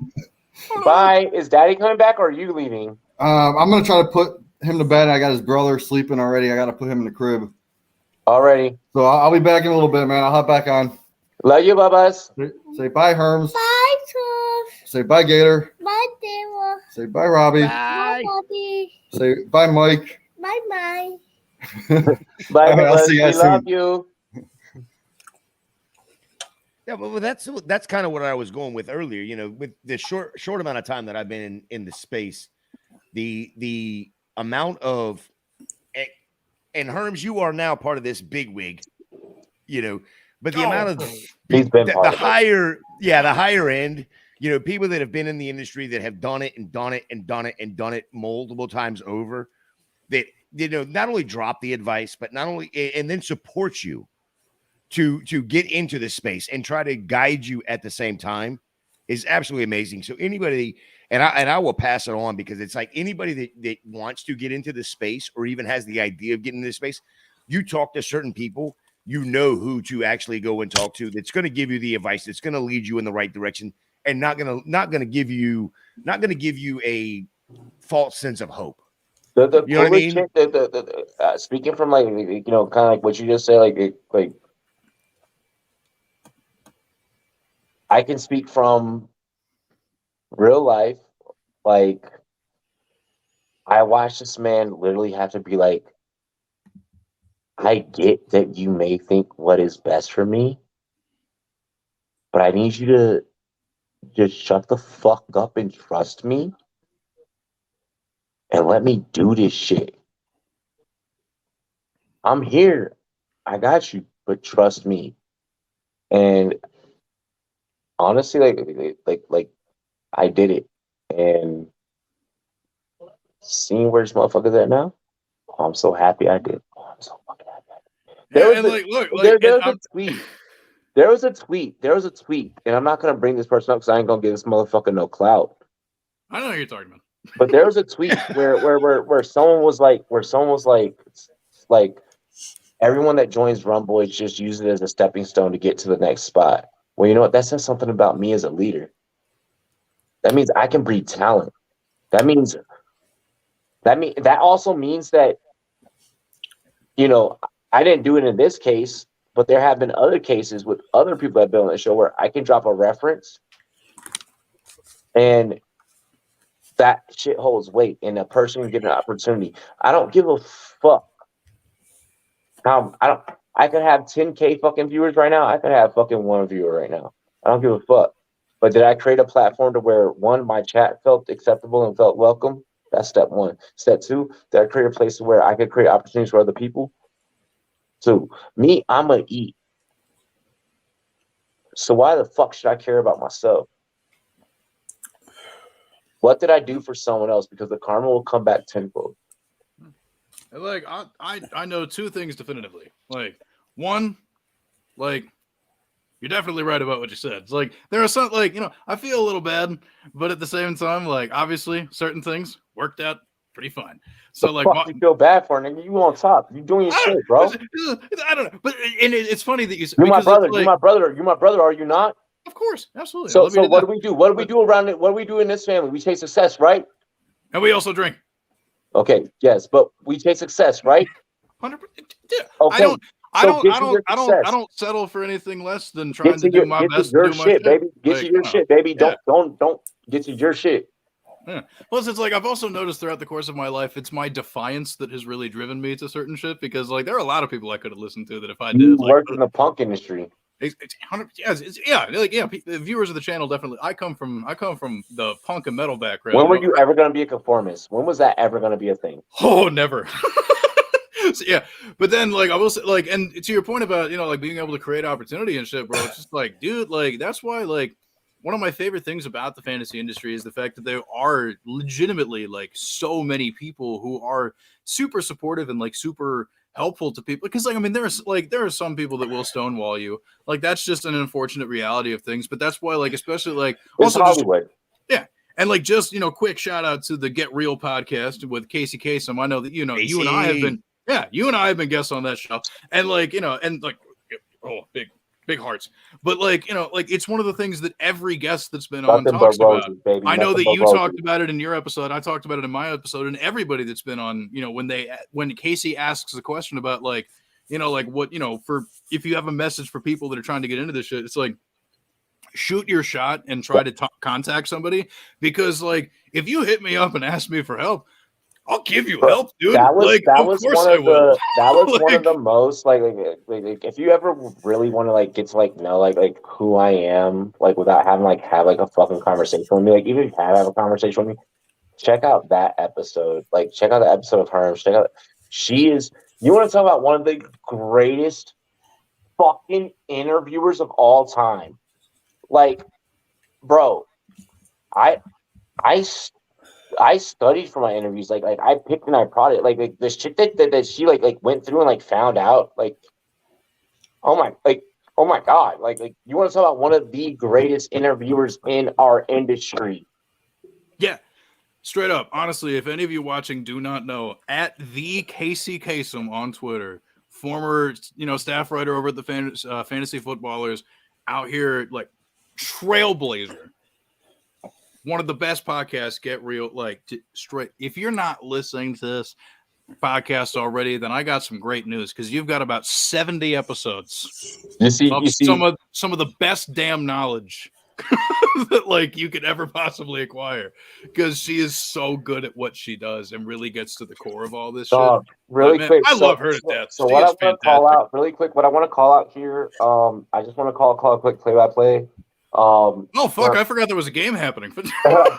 right now, 909 here in the third.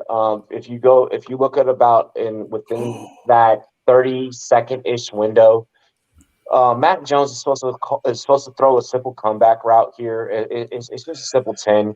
It's a 10, 1, 2, 3, boom. Hunter Henry is the intended target. What Matt Jones fucks up is he doesn't see the shadow coverage coming, and that doesn't anticipate the pursuit angle. This interception is not.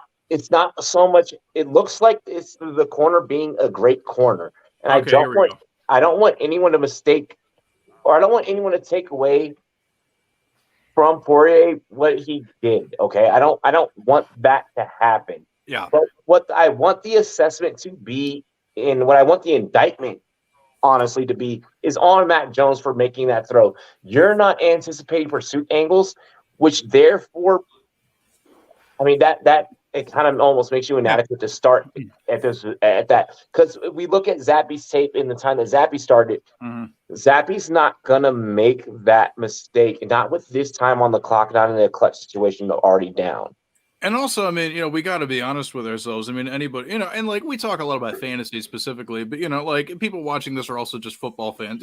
The reason I preface it is because not everybody's super familiar with defensive players necessarily, but like Jordan Poyer, like if you know that you're going up against the Bills defense and he's healthy in the lineup, because I mean he has struggled with injuries the last few years or whatever, but like when a healthy Jordan Poyer is involved, you have to account for what's going on, which is one of the reasons like I play in 2 Dynasty IDP leagues, and I believe I have Jordan Poyer rostered on both because it's like, yeah, dude, like it's because he is the ultimate kind of hawk safety. Maybe not like the ultimate hawk safety, but like he's traditionally just historically very engaged, always understands the assignment. And in your scouting and your preparation, if you're not, they're in the same division. He's played this dude, like whatever. I don't know, but so you saw the play, right? So yeah. The fact that you let Poirier just sit there, and Jones, what I mean. I didn't calculate what he had about 2. Mike, what would you say? 2.1, 1.9 seconds in the pocket. Wait, what the heck happened? It was a really quick read, and honestly, it wasn't really the worst read in the world necessarily. But at the same time, like he tried to throw a curl. He tried to throw an outside curl. It didn't count. But still, no, it didn't count. But I mean, no, I'm still breaking down the play from the fact that I literally just saw the play when I said that. Yeah. Wow, you were really far behind. I'm that far behind. I feel the same way about Tremaine Edmonds as well on that Bills defense. Those safeties, dude. I mean, he's a hell of a linebacker. If he stays healthy, he's got to stay healthy. And he's got to stay on the field. He missed last week. Hear me out. On that specific play. No, I'm not disagreeing with you on Porter at all. I'm just saying that it's not Porter. It's Mac Jones, bro. It's Mac Jones. How do you not see? You let Poyer hit the flat. No, or was it Evans who hit the flat? You let Poyer hit the flat. To my understanding, it was Poyer who hit the flat. And then you let him come right back to be able to pursue on that route. You didn't see that angle? You don't see that read? I missed the play altogether, to be quite honest. I'm not going to lie to you. But when you see it, you'll see what I'm saying, bro. Basically, what happened on that play is like when a motherfucker's sitting there playing Madden and you feel hella confident about hitting that guy real quick, but then that computer safety comes up and makes you feel like an idiot. That is exactly what happened. You don't even what I'm describing is literally all you need to know because you know exactly what I mean. Yep. It's one of those plays that comes up. Anybody that plays, and like I said earlier, love playing Madden. Anybody who loves playing Madden knows exactly what I'm talking about because those plays happen in real life. You know what's fucked up is that I will not be able to put it in layman's terms like that. Like I'm literally, bro. But that's why they pay me the big bucks. That's why Herm's getting the big bucks. Oh, but like. For real though, like it's like the reason that analogy works so well, at least in my mind, especially, is just because like Mac Jones, for as coming from a pro style system out of Alabama, like he understands the types of reads he has to make at this level. That's why the adjustment was relatively smooth in terms of him being a game manager. But like what we are seeing now is also the dangers of what happens when your ego, and I'm talking directly to Bill Belichick, when your ego comes into play and you think, oh, my protege left to go out to Vegas, fuck it, I'll replace the OC with whoever the hell I want to.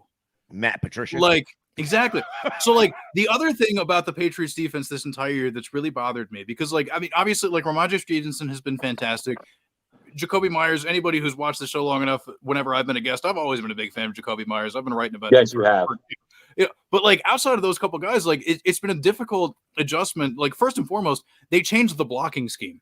They went for like they're running zone blocks now, which is something that they did not do at all. And they changed out like a lot of the things that bred success for Mac Jones last year because they created a mini Alabama offense for him. So that way he could be, and like I understand at a certain point in your career you have to be challenged, but like you drafted this man in the first round with the understanding that you were going to directly apply his skills that he brought to the table to your team. And by changing it up that much for him, they put him in a really shitty position to be able to adjust this season, which is why we've seen so much of this be a very frustrating year for him. And goes back to the conversation we were having earlier about how, like, I get why people are, really keen on what Zappe has been able to do. But Mac Jones, if they were willing to tailor things a little bit more to his skill set, we've already seen that he can be super successul and better than Zappe. Like, it's frustrating that before I counteract your take, okay, or I let Gator counteract your take, or Mike for that matter. Yo, for the fact that, like, can we just take a quick sip? Matt, premium subscriber, showing love, always pulling up, always that guy, just a guy, like just a fucking downright good dude, you know what I mean? Oh shit! All right, I drank all my fucking liquor, so that's not fair. All right, so Gator's actually taking a big one for you, Matt. So that means I owe you one, Matt, and I owe Gator one. Oh, the frosted glass. That's the whole kink. Oh fuck. Can you send me a picture of that whole glass? Yeah, send me a picture of that glass, dude. Yeah, send me a picture of that glass. I want to see that shit. Cheers to me. Cheers to you, all the Rum Boys and Girls. What to do, Dilly. Oh shit, my can's empty. Fuck, I'll be right back. I ran out. Got me a little shit. Bro, that is. So is that a bottle? Like, did you pour that out of something? That's decanter. Jameson. That's a decanter. Oh shit! Oh shit! He don't fuck around. I can see it in the background. No. He makes the top of my fridge look weak.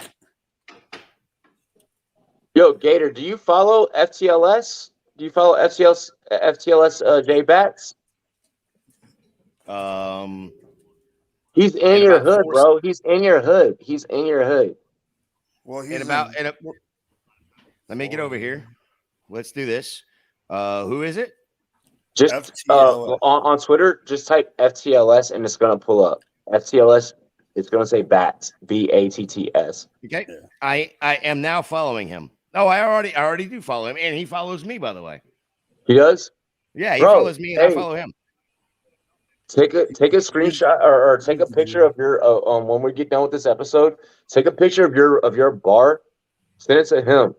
All right, and just be like, hey, Rumboys Robbie said you would like this. No, this is what we're gonna do.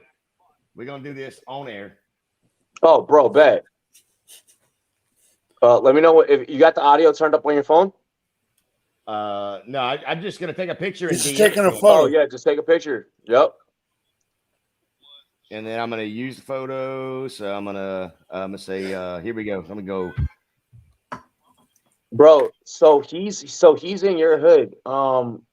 Anytime that if he's in your city, he's gonna show like he's one of me. Like he's my paisan. Like we're both Italian, so like it's like straight like montage. You know what I mean? Like, bro, if he's in your hood, he's gonna show you love. But if you're in his hood, bro, this is one of the literal. I cannot make this up. Like he has plaques and certificates. This is literally one of the top 5 bartenders in the state of fucking Florida. We talking about Johnny V? Bro, hey yo, look at me. Who you think? Look at who we big steppers, bro. Who you think I'm talking about? We're talking about Give me a hug. Yeah, come here, man. There it is. Yes. So I sent the picture and I said, Rumboys Robbie wanted me to send this to you. This is my bar. Bet, bro. He's in the cigars. He's in like I said, he's one of the top 5 bartenders in the scene, and he also has a really good bookie. Oh, nice. Yeah, we can always use good ones. He is also a very big fan of Outkast, which is something I very much appreciate about him. I appreciate that as well. I'm sorry, Mr. Jackson. R.I.P. You're wearing the Atlanta gear. I figured, bro. Him and I find on so many hip hop takes. The Outkast is just the beginning of the iceberg. Well, and it's fun, it was like that was one of the really fun things about It's a Vibe is the fact that it's just like you get that many hip hop heads on one show. Oh, so you're tuning back. So you're coming back to the cast. Is what you're saying? What I heard is that I'm re-signing. The old school. I cannot commit to anything else at this current time. He's quite busy and his pockets are full. What's fucked up, and like especially like about like that show, because like the recruiting process for like that show is like very, very like Herms knows, like Herms knows. So like me trying to like be like, you know, dude, like he knows, like it's so crazy, like seeing like my little brother like you're pro dumb, like oh my god, I'm out here in these streets. bro, you are. You are. Like it's crazy because like for like a lot of like different people, you know, like we have colleagues. Mike, you're in the circle. Like we have colleagues and shit. Right. So I'm not gonna call any names, but like I'm gonna keep it real. This motherfucker, while he was pursuing his shit and doing this thing, he ain't never called me for a reference. He knew that he could have gotten it. I tried to bother as few people as possible. I'm not. Wait. Shouldn't that make you feel good that he didn't need you as a reference? He had others. Bro. I don't even think he needed any other references. It's a fucked up thing. I didn't give any references. That's my point. He didn't need you to be his reference. When he I just tell needed you, to be his when I support fucking tell you, when I tell you this, man, go back and watch old work. Go back and watch old work where it's just there's been episodes where it's been him, Mike, and I, and like we're just like once one and like Gator, like you're gonna you'll feel like right in like too like bro, like once like you start getting to like that rhythm, like you can understand. It is crazy. It is crazy. It really does. Magic happens. Fucking magic happens. Sean asked, what do you think is the issue with Alabama with quarterbacks? Seems like most excel in college, but just can't keep that up, which concerns me a bit with Bryce Young.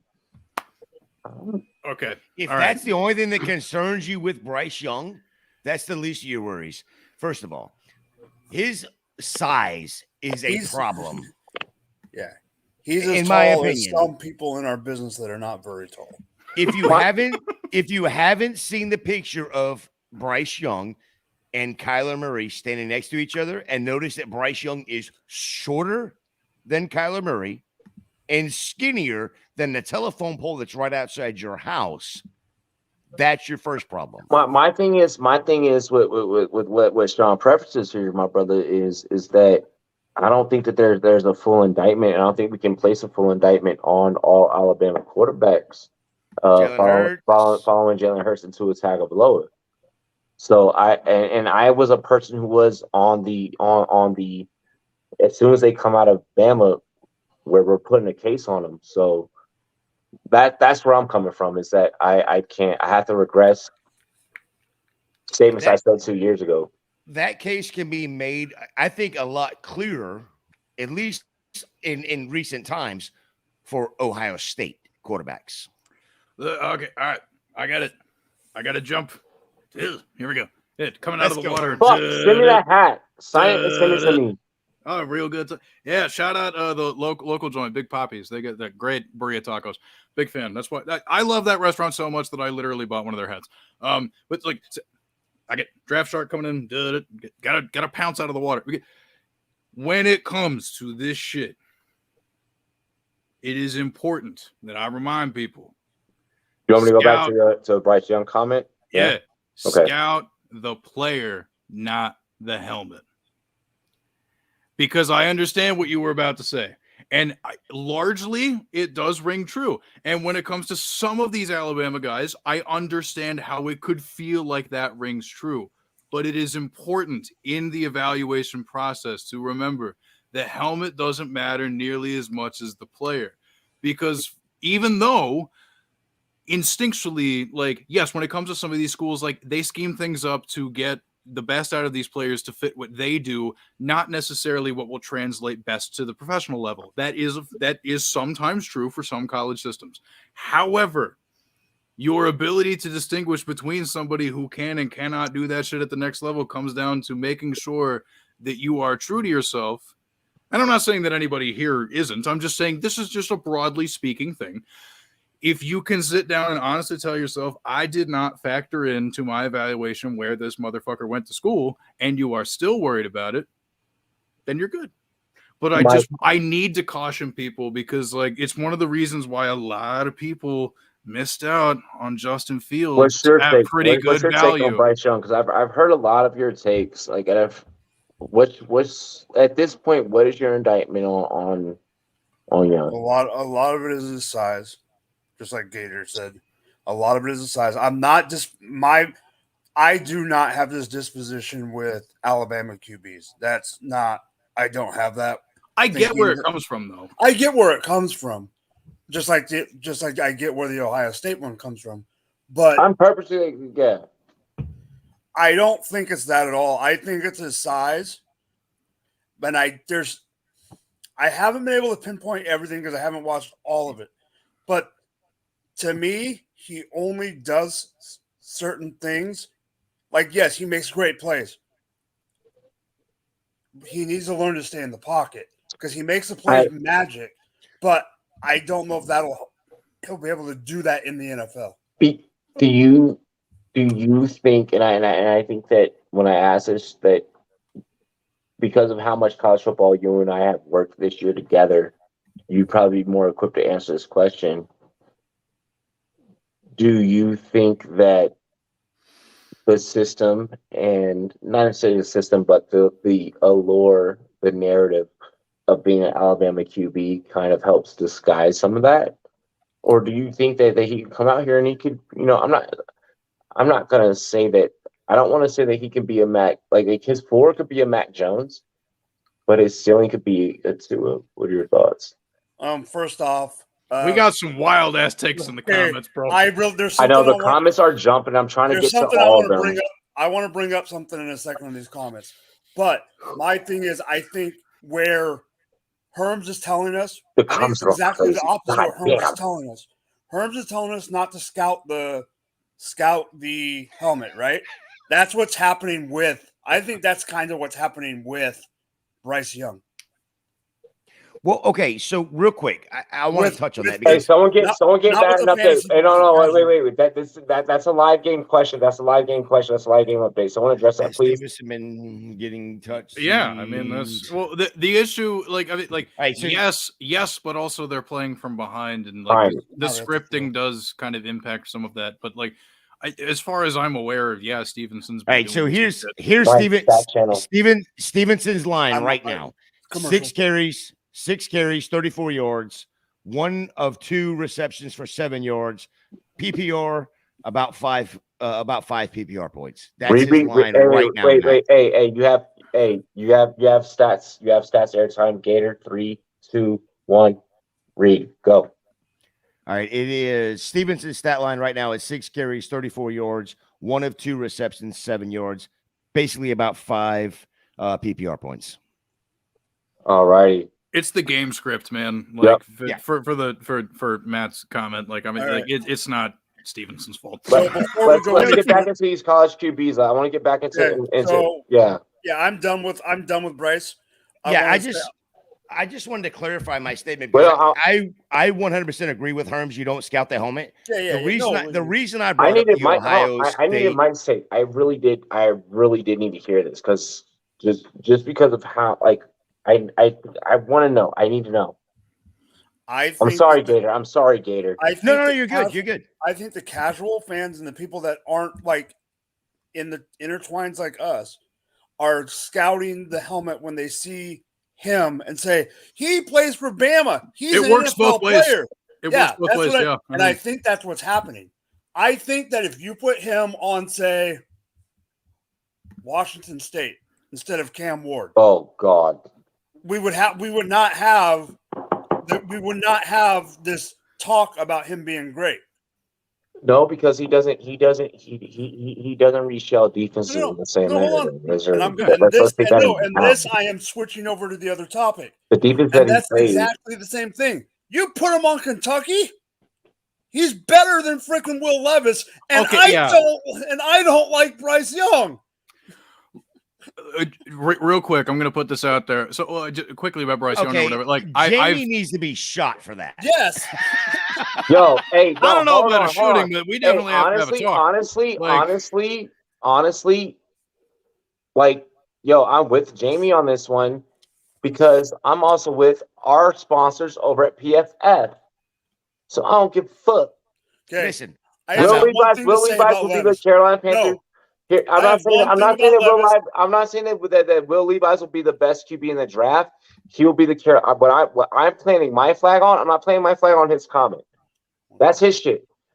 I'm playing my flag with Will Levi's as the Carolina Panthers' next QB. Go. Okay, I can see that. But the only thing I want to say about Will Levis in regards to his Jamie's take is, if you think Will Levis is the best quarterback in this draft, you thought Daniel Jones was the best quarterback in that draft. But you have to account for the fact that shit like that will happen, and I could feel Will could be that. What you got, Herms? I got so many things. Skip me for now. I'll say my shit when I.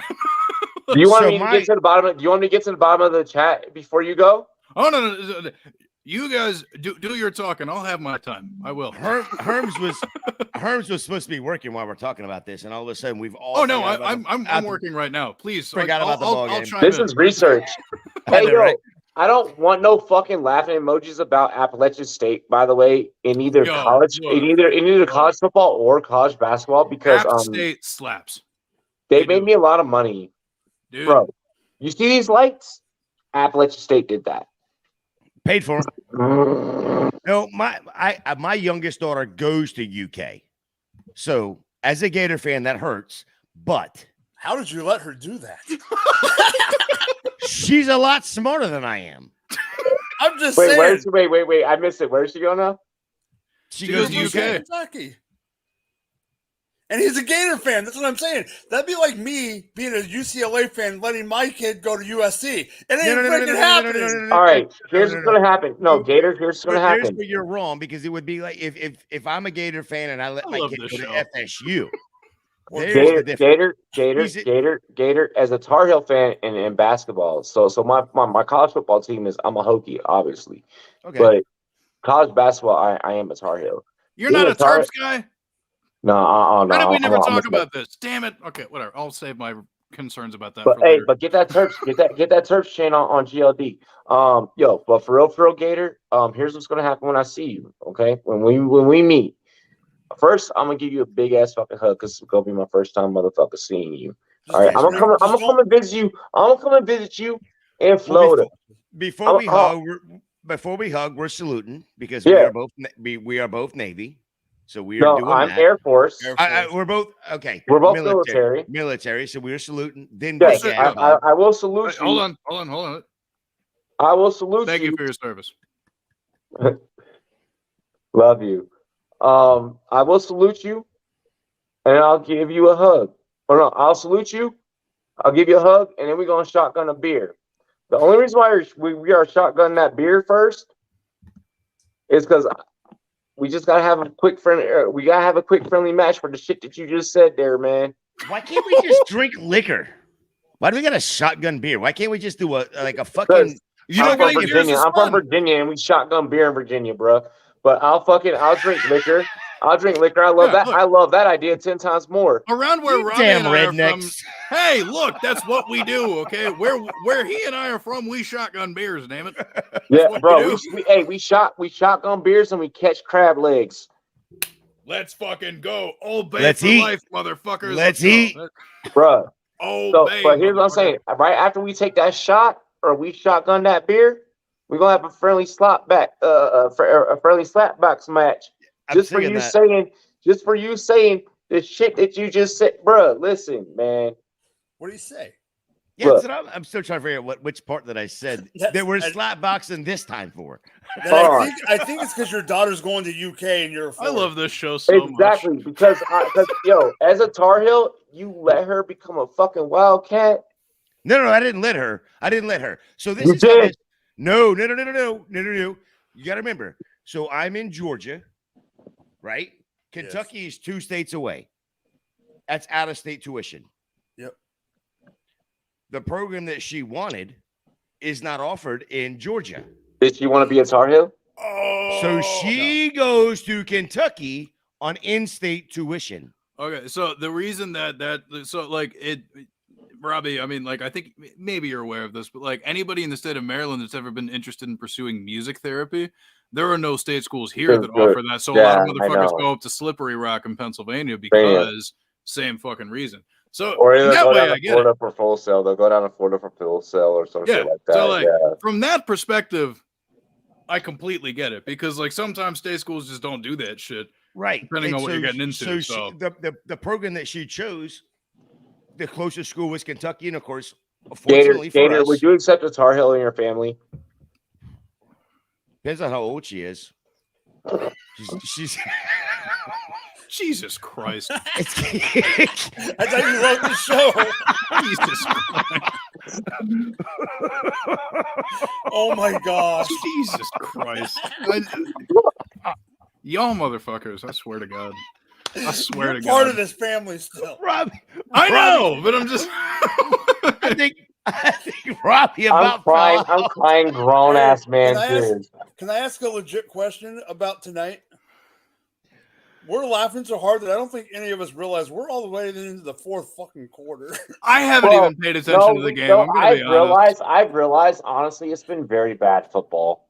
It has not been great football. It's Thursday night, and okay, whatever. Okay, so to break up the weirdness, I'm going to chime in with my college shit because talk about. Oh no, Fine. Gator. What do you think about Levis, Gator? Oh yeah, no, you okay. You So talk about that first. that's so she's in Kentucky. So I've actually tried to pay attention quite a bit to Kentucky this year, and I have seen somebody that is not willing to throw the ball down the field, except to one receiver. He's basically a one-read guy, you know. So He only has one that, read. and that may be true, but I mean, he was that way in Penn State too. It's not like he progressed when he went to another school. Is this the second coming of Daniel Jones? Like, I have Daniel Jones look like a guy that played at Duke? No, I mean, I think he's better than Daniel Jones, but okay, we're on opposite sides on that one. I mean, and that's possible. I said I think. I didn't say I know. No, for sure. You know, and like all opinions are valid. So when it comes to this quarterback class outside of these top two, legitimately all opinions are valid because there's another player we're going to talk about. Hopefully, I don't hurt your feelings as a Gators fan when I talk about this guy, but there's another player that I'm also a little nervous about. I'm nervous about Anthony Richardson too as well. Yeah. He needs to stay home. I'm already. Wait, I'll tell you this: Anthony about Richardson is prime Cam Newton. That yes, I need. Let me finish. Let me finish this on Will Levis real quick. Hurry. I need to bite my tongue. That sticks in my mind about Will Levis is we're just having fun at this point. He was about to get sacked and he just throws the ball up against Florida. Yeah, I mean but that's the epitome of Will Levis's season to me, and it's not just happened one time; it's happened 3 or 4 times with Will Levis. So I'm scared for him. He should stay in school. Honestly, I need this Anthony Richardson tape because like it's been dropped like 2 or 3 times. Okay, look, okay, Anthony. Okay, so look, I understand. Like Gator J is probably a little more equipped to answer this than I am, but here's the thing, and I think he's going to agree with me. Here is the range of outcomes for Anthony Richardson as a quarterback. He is either the next coming of Josh Allen, or he struggles to find a job playing football in Canada, and there is no in between. Russell. There's no one like is it Tyree Jackson all over again, basically? Yeah, it's either going to be a home run it's never happening. And so so for people, we've talked about campus to Canton leagues on this show before, I think, right? Oh wow. So I'm in my first campus to Canton league this year. Shout out campus2canton.com. Also just like amazing coverage over there. Like love Felix Sharp, love all those guys, like wonderful, like fabulous people. Shout out Felix, love you, bro. Yeah. Also shout out the football guys, college football show with the homies, Jeff Bell, Christian Williams, Kevin Coleman over there. I used to be the producer of that show before I got the job at Draft Sharks. Unfortunately, I had to give that up. But either way, like Devi, all that shit, like super cool. Oh, so they're hiring. Yeah, hey, what it is? Hey, if you're an audio engineer out there and you want to take my mantle, go for it. But so I joined one of their leagues. It was like an intro to campus to Canton. So we're just doing Power 5 conference, shit. And so I pride myself on my ability to scout running backs. Like that's my shit. That's my bag. So I built a roster full of really good running backs. So because I did that, I passed on a lot of these young QBs and I took chances on guys like Anthony Richardson. What the fuck? He has the physical tools to do all sorts of interesting shit. But the danger that people really walk themselves into when it comes to prospects like this is that when a single player of that archetype succeeds, it just makes people think, all right, well, then everybody who's like this can succeed. And because Josh Allen, being the big body, toolsy guy, worked, the danger that we're seeing right now with Anthony Richardson is Josh Allen worked, so Anthony Richardson will work. They're trying to take the same scouting report as which early scouting as what early scouts took on Dante Culpepper, and I can see that. You have a guy that can take hits, but then also make moves on his legs. Yeah, and he has at times shown the flashes of being somebody that could succeed at the next level, but the issue with him is that he's still very raw, and the relationship with thank God Dan Mullen's not involved anymore, but there's a reason that shit didn't work out, but what Anthony Richardson needs to do is transfer and go to a school that runs a pro style offense to see if he is capable of putting some of that shit together. Carr, Nick Chubb. No, Herb, I'm going to disagree with you for one reason and one reason only. This will be his. He's had 2 full years in the system, right? I know he's got a new head coach this year, but it's still the same system. If he goes to another system right now, if he were to walk, whatever, go to Alabama, go to North Carolina, wherever, he's going to walk into basically in 3 years, going into the NFL in 2 years because he's, possibly Virginia Tech. Now you're talking about 3 different offensive systems. You're talking foreign languages. And having to learn all 3 foreign languages in 3 years. If he's able to do it, he's capable of doing it. So I get where you're playing. I understand that perspective 100%. Then that now makes you that is a bigger commodity. But that makes you a bigger commodity in the NFL. If you can learn different playbooks like that on the fly. 100%. Sure, but he hasn't done it yet. Yeah, he hasn't done it yet. We do have to grade a lineup. We do have to grade a lineup. Hey, MJ, really quick. Yo, MJ, I'm not saying that this is a requirement, but for certain questions like this, like when we're already engaged in a discussion, this is a perfect opportunity to just throw like $1 or a sticker. This is when the dono really is useful. Why the hell are you okay? And and I don't mean this in any sort of harsh way, but you have better options than Justin Watson, my guy. Well, this is a DK. This is a DK lineup. He feels like it's a winner. No, but I get that, but that's a little balls. And I understand you do have to be somewhat contrarian when it comes to the DFS shit. But the Watson component of it feels like you're hedging a little bit. And I think Mike will agree that it's his team. He knows.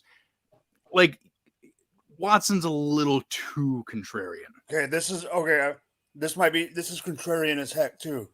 Just to show how much I think this is contrarian. I would rather have Jody Fortson than Christian Watson.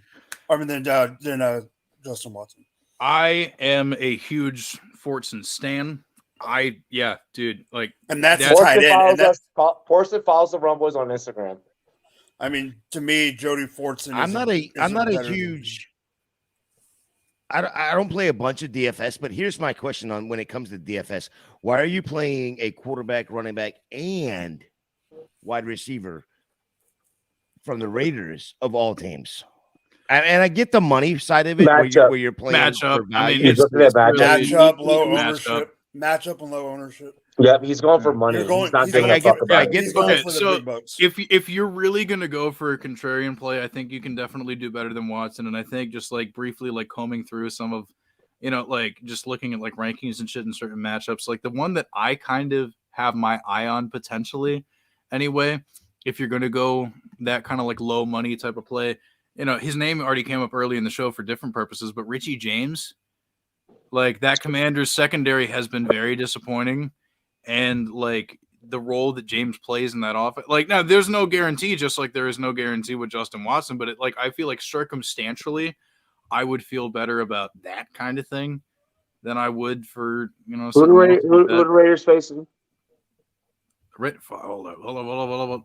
I got the Chargers. Yeah, dude. Yeah, that's yeah. The Raiders are playing the Chargers. That's why I was asking about triple stacking right off.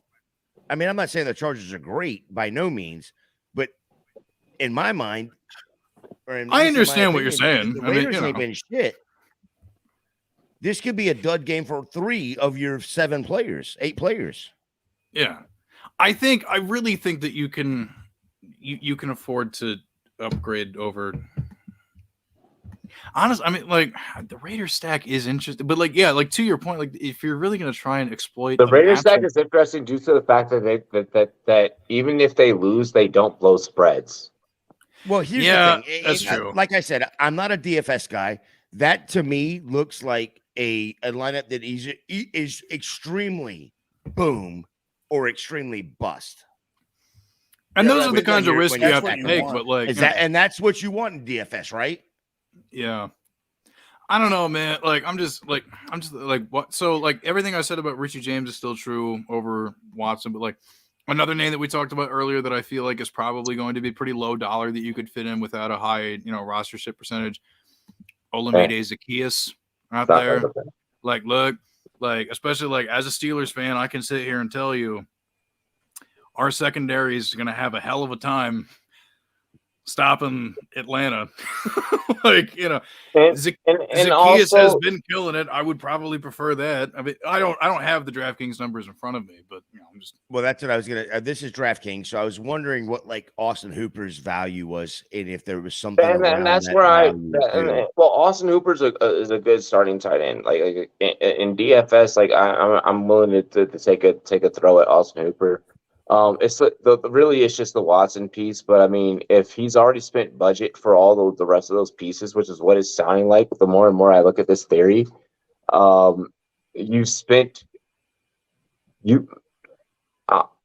if I'm you, this is a build that I'm willing to run, but I should be building a lot more other builds around this.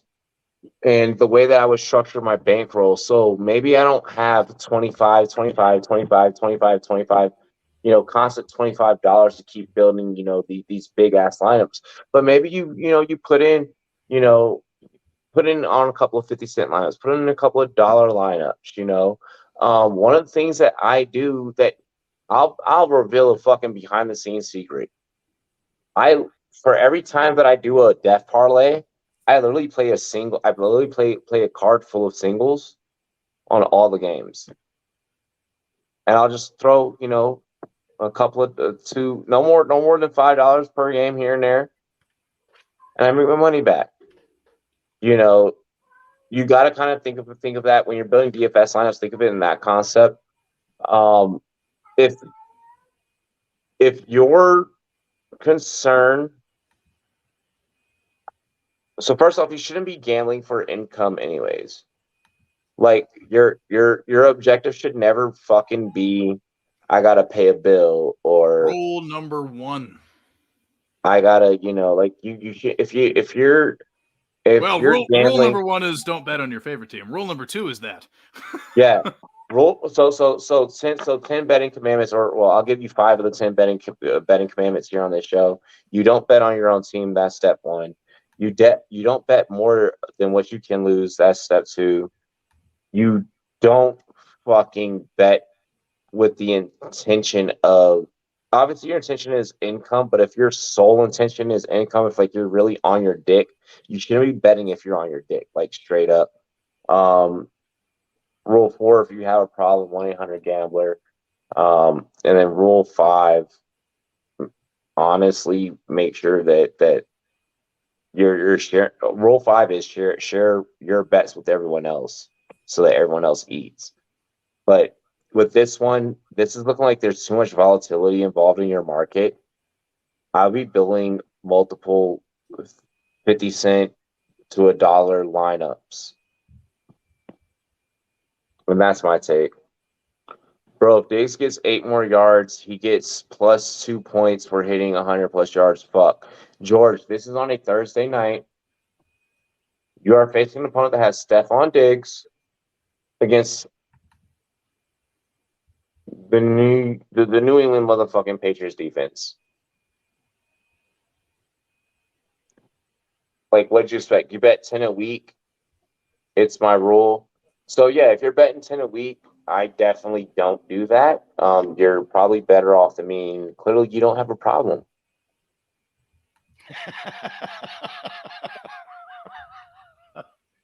No reason to give out the phone number then.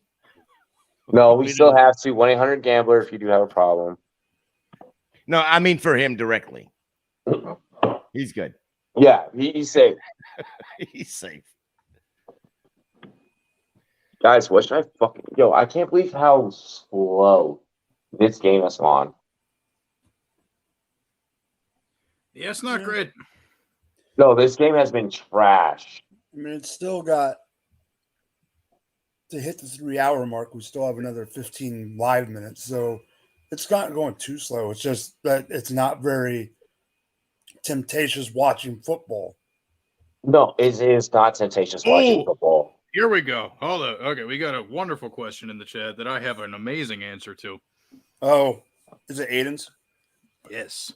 Okay, I got it. Drop a topic and focus on. Oh shit, True Honor. Hey, bro, you know I love you, man. Hey, Chris's stream coming soon. Tune in. What's up? If we're talking the wide receiver one, let me tell you about a young motherfucker from Frederick, Maryland. We know who plays wide receiver at USC. Jordan fucking Addison from the DMV. Look, I love that. Yes. Look, bro. Yes. I'm from the same place that motherfucker's from. I know exactly. Like he went to high school the same place that I go to get Taco Bell. Basically, it's like right down the street. So, damn, I'm literally about to order Taco Bell. You fucker. I'm sorry, but like, yo, like my wide receiver, like, okay, like Quentin Johnson from TCU is definitely going to get some consideration. I'm sure that people are still like, despite the weirdness of the season, Jackson Smith and Jig was still going to get a lot of love. He's super good, you know, balling out at Ohio State, doing his thing. But my interesting thing about Jordan Addison is that despite the fact that like he's a little bit of a smaller dude, he has the dynamism and electricity about him that like he breaks free from a lot of shit. But he's still like weirdly physical for a man of his size. Running his fucking shoulder through a motherfucker's exactly, because that's what motherfuckers from Frederick do. But like for real though, like this man, like the great thing about him is that I feel like his floor is Devontae Smith. I'm a Rocket Sanders fan right now out of Arkansas. He's good too. He's good too. I just want everything. I just want all blessings to happen to that man. Straight up. Like, I haven't seen someone run that violent in a hot minute. So, Herms, what do you I Jordan think I know where you're going with Pickett. this. What do you think? He's not going to go on the top anymore, but he was. What do you think Boutte is going to end up going? You think he's going to drop that much, or do you think it's just you know what I'm saying? Kayshon Boutte is going to work out well, which is I think going to protect him from being a late-ish first, early-ish second pick. But whatever team ends up with him is really going to end up with spot dependent. Yeah, like Kayshon Boutte, like whatever team he goes to is definitely going to get a prize out of it because like his adjustments with the new regime in LSU just clearly didn't go well, and I don't think that that's his fault. Well, no, he had some Like- off the field stuff. He just had a baby. He had some other stuff going on with his family. It's not gonna be. It's not gonna be what you're gonna get out of some of the other running backs in this class. Where like there's proven dogs already. Well, no. But if you think about it, last year at this time last year, we're sitting there talking about Jackson Smith and Jigba. We're talking about Keyshawn Butte. We're talking I about knew this that guy to happen, and Matt. Quentin. I knew that to happen. And now we're like, those guys have all been pushed back. We're all The drunk, problem- MJ. The problem is that nobody's going to talk them back up until draft season, right? Hondo. You know, so people are going to forget about these dudes. And if you were paying attention to the right people, you will keep these dudes' names will keep in your mind. And if you're listening to the wrong dudes, you're going to forget about these guys that are going to go. If you're not listening to, I'm gonna keep it 100% true. If you're not listening to the Rumboys Fantasy Network, as soon as this NFL fucking regular season shit is done, if you're not draft here, season, baby.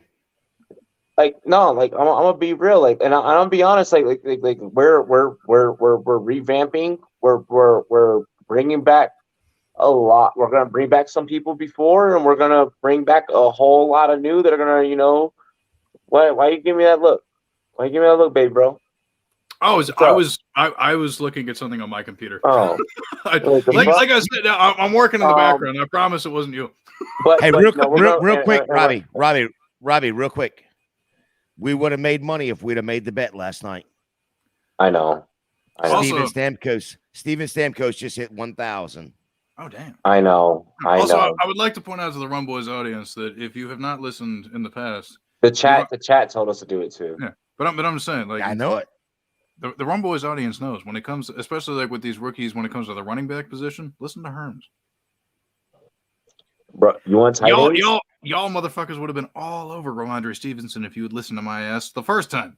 I tried to tell people. I love this question, Robbie. Quick, Firemouth, Everett, and I feel like you're trying to trap me. You're trying to trap me in between two players. I don't think it's a trap.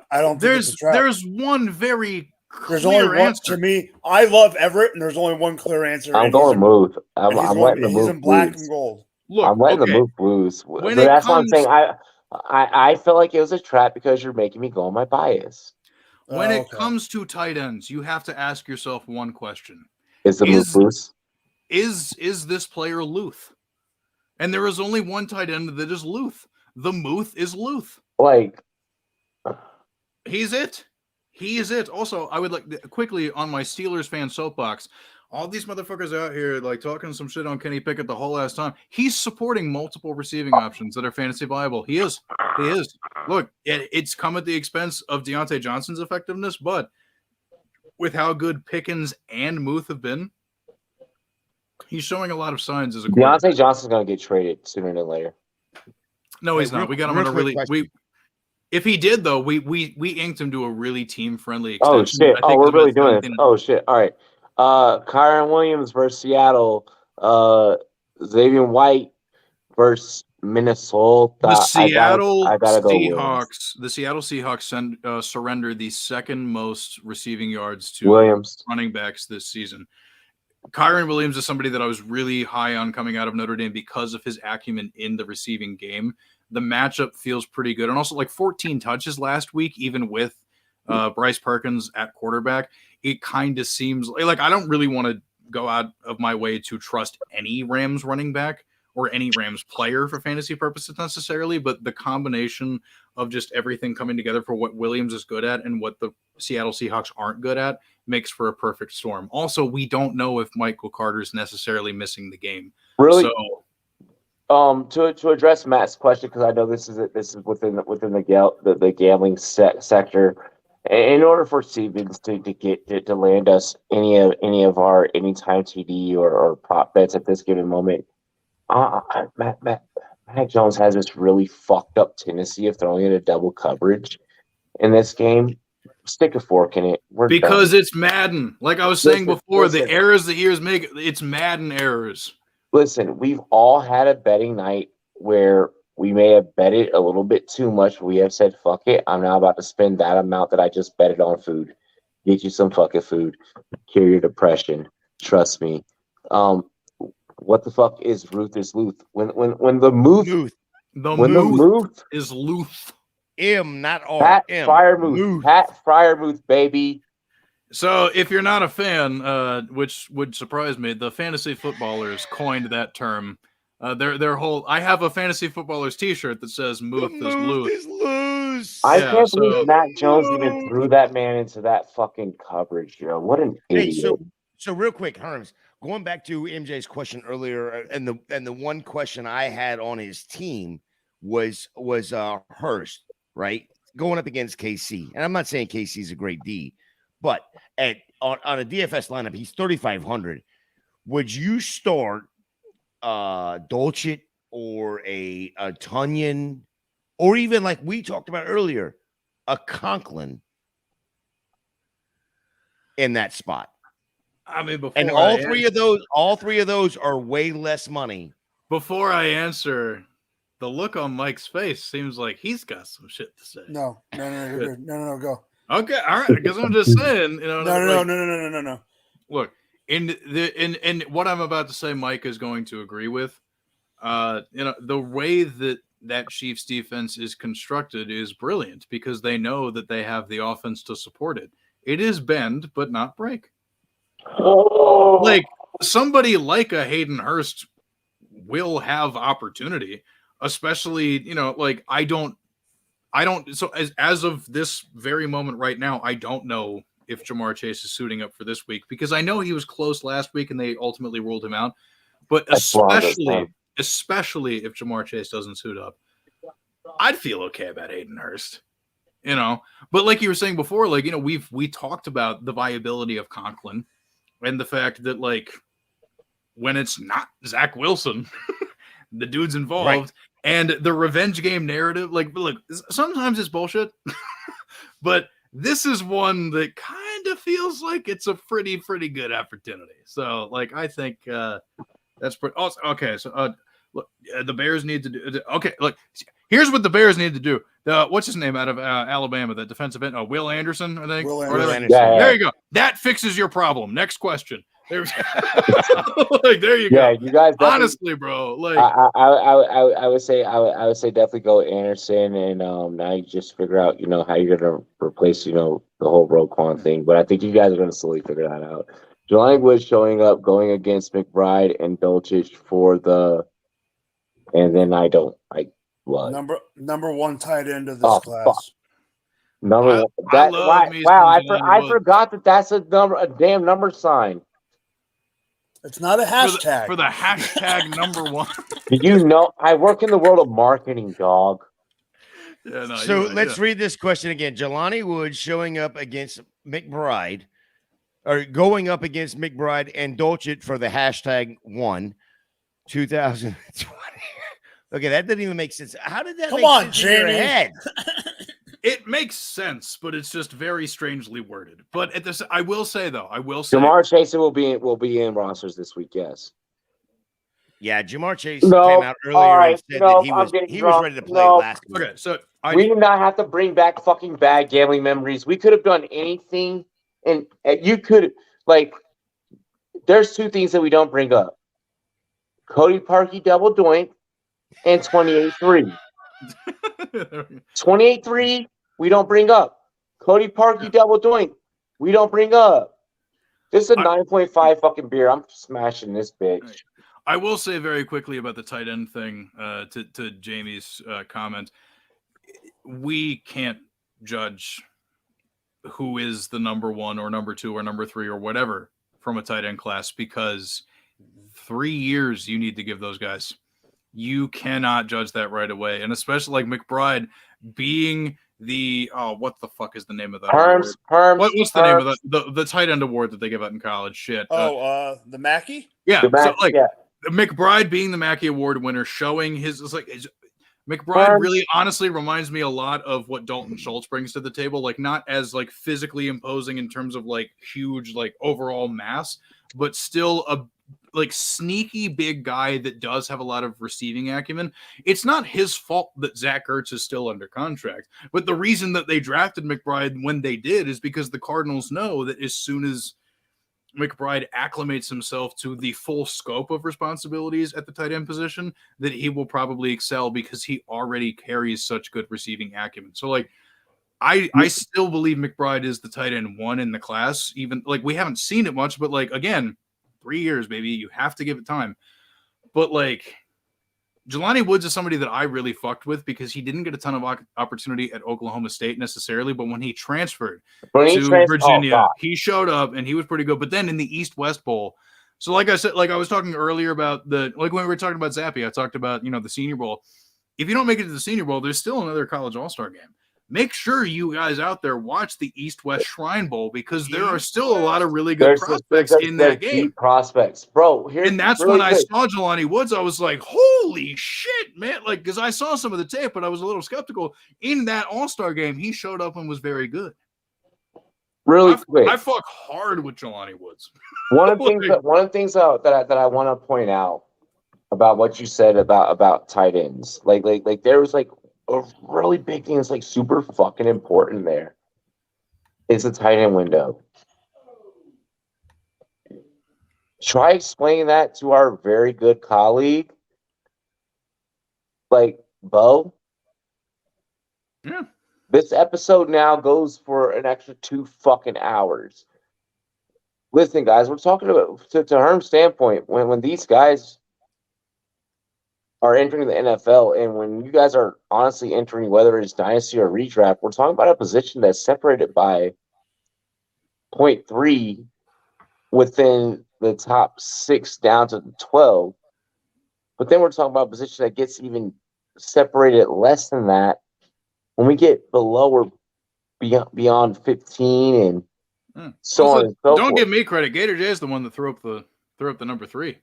You got to take that time. You have to take that time. If you do not give those motherfuckers 3 years, then you're not going to get the full evaluation out of it. Like, rookie tight end success is something we've been spoiled with the last couple of years leading into this season, which is, I think, why people have gone so overboard and expecting shit right away. But, like, look at TJ Hawkinson right now. Like, was he good earlier before he got traded from the Lions? Like, sure. But, like, what he's doing now in Minnesota, wow, he's become a focal point. Wow, now he's living up to the hype that he had.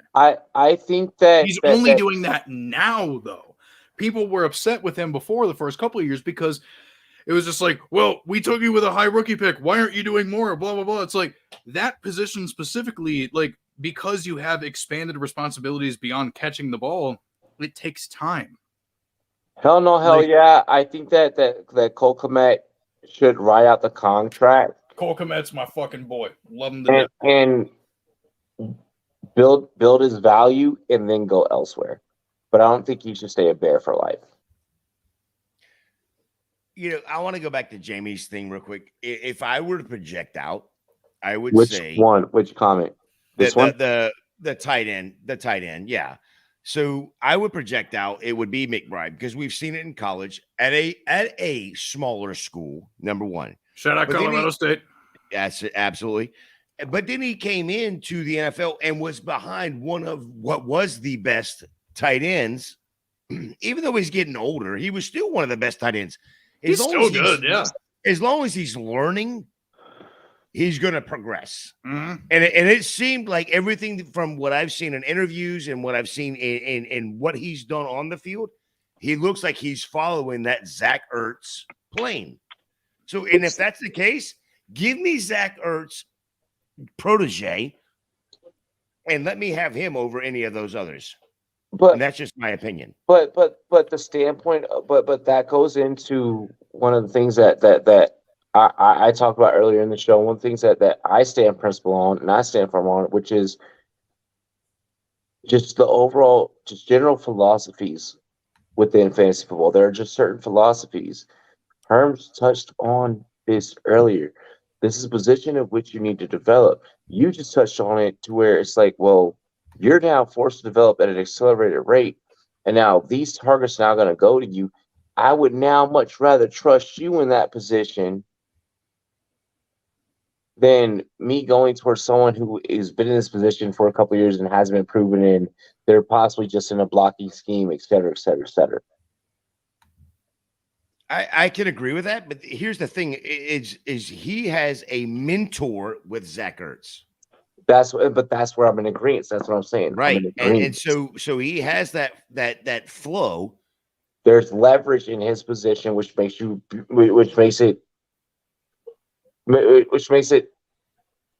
a little bit more easier for you to buy into this stock.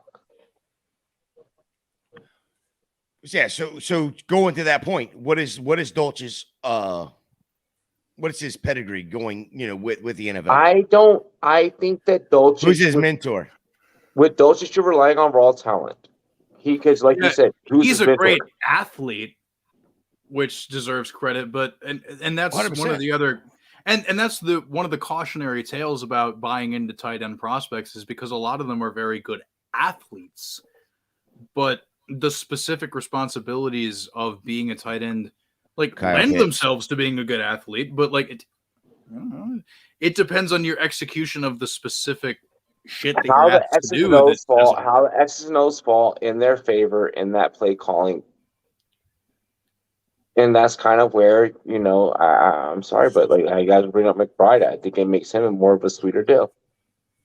Well, and I just, smart ass coming out said Kyle Pitts. As a Gator fan, I feel like I can say that because he was great in college. We saw what he could do first year. He was basically a tight end one with only one touchdown. Wait, this is year, it unfortunately, fucking he's got he has injured. birthday? Did he say it's his birthday? Did we miss a fucking birthday comment? I don't think we missed a birthday comment.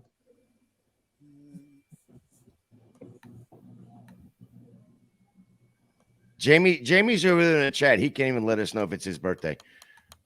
Well, then fuck it. If it's his birthday, then let's take a fucking drink really quick. Cheers to me. Cheers to you all. The Rum Boys and Girls want to do. Dilly dilly.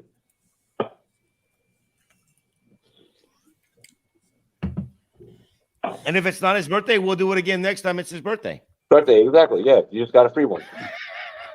Yeah, there you go. I mean, we don't ask birth certificates around here, do we? No, we don't give a fuck.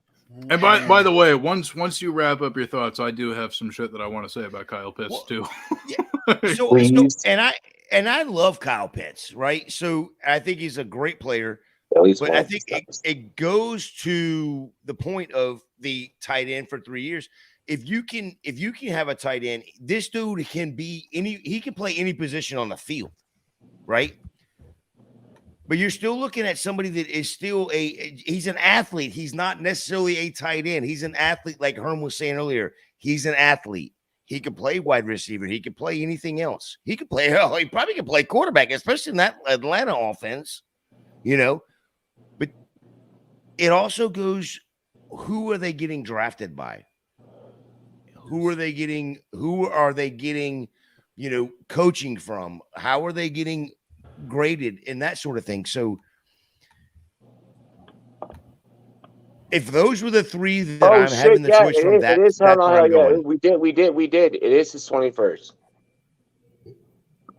I want to hear Herm's.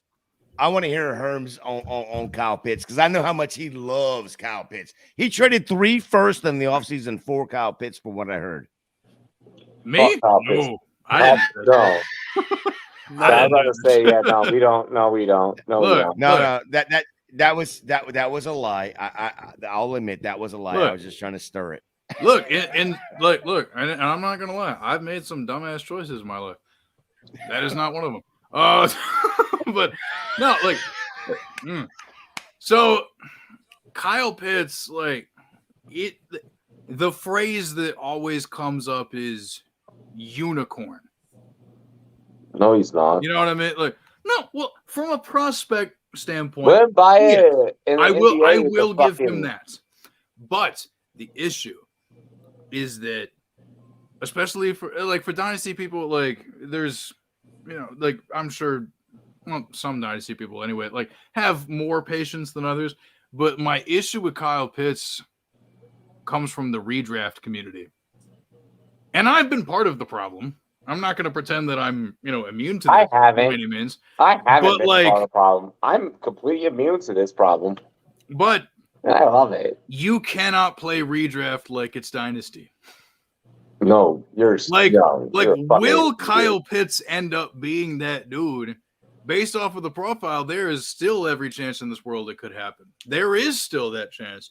And based off of his profile, it wouldn't shock me if it happens as soon as 2 years from now. Probably not next year, but as soon as 2 years from now, he could very easily take that mantle of being the tight end 1 overall for the rest of his career.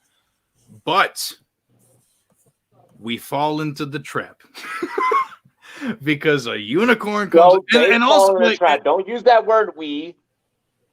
I I'm not synonymous with that shit. No, he's just saying we as the people. I know he's saying we in general, but motherfucking we besides Robbie have fallen into but it, and it reminds me a lot of, and like Jamie mentioned in the comments, it took David Njoku until he was 26, and I saw it happen with Njoku.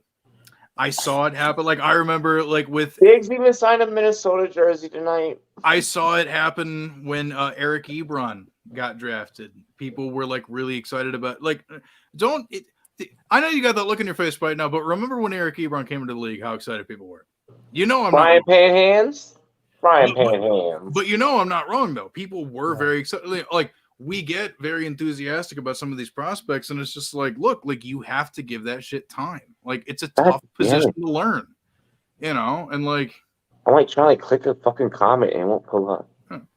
I mean, in the 6th next year, I feel like you could still justify that, but even then, but I get your point. Tight end is tough when it comes to redraft. You drafted Andrews in the Scott Fishbowl. Well, that's why you're in the playoffs, and they're not. So, honestly, that's what I'm talking about. Is you can't play Dynasty like it's no, you can't play redraft like it's Dynasty. It might come true. Bro, there's a good chance it might come true, but to expect it so soon is just misguided. And I have been guilty of ranking him too high. I have. I'm not saying that I'm a genius, but I'm learning, because you have to learn from your mistakes in this industry. Otherwise, I don't know what you're doing. But I feel like the way that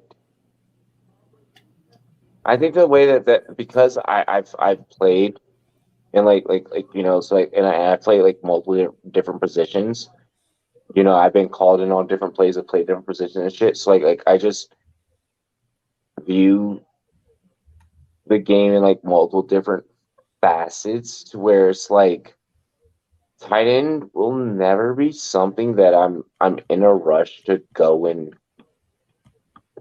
just because I know what the typical play calling volume is going to be. You're there to be you're really realistically there to be my extra blocker. If you just so may happen to get open, I'm gonna hate you. And like you mentioned, you're waiting on that breakout year, which isn't going to happen till year 3. In all likelihood, especially because like I said, we've been spoiled. As in Pitts, we were spoiled for a hot minute with Kelsey, Kittle, Ertz, Gronk, and fucking shit. I'm not even with Pitts last year. We were still a little bit, and even Hawk a little, and also we talked about him earlier. We talked about him earlier. Pat Freiermuth. Yeah, move he was good.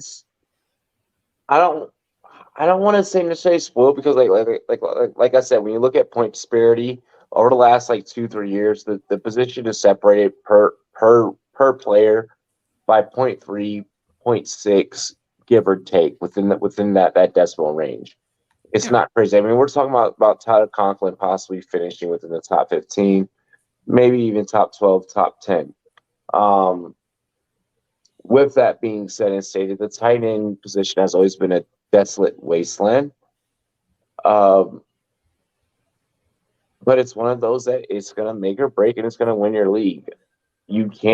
I don't think that you can buy into this whole breakout theory I think that buying into the breakout theory is like just buying a shit ton of fucking lottery tickets from the gas station. Yeah, when buying in into that reality, shit is basically just admitting, hey, I can sell you beachfront property in North Dakota. exactly. When like in reality, like if you were gonna, and the amount of money that you probably spent on fucking gas station lottery tickets, you probably could have went to fucking. No, bro, like it's a truth. There's merit to it, but to the extreme that I got people some take it oceanfront to is property a in little. Idaho I could sell you. Believe me or not. No, I don't like you. I just thought you were cool enough to kick it. Got a beach house I can sell you in Idaho. Or do you not think so far ahead? Now we know why the Sharks went after Herm. Now we know what the Sharks went after Herm. Now we know. Now we know. He's a this man is a fucking multi-talented Herm. Before I was working in the fantasy industry, I was a working musician, bro. Yeah. What I know. Yeah. So I got pipes. Sorry. I had to walk away for a second, and when I came back, all I heard was y'all talking about lottery tickets. So I'll give you a quick insight because that is actually who I work for. I'm a maintenance. We're gonna go off air really quick for the lottery, and that is the worst thing you do is buy scratch offs. That is a money grab. 2, you got it. 1. Thursday Night Football with the Rum Boys starts now.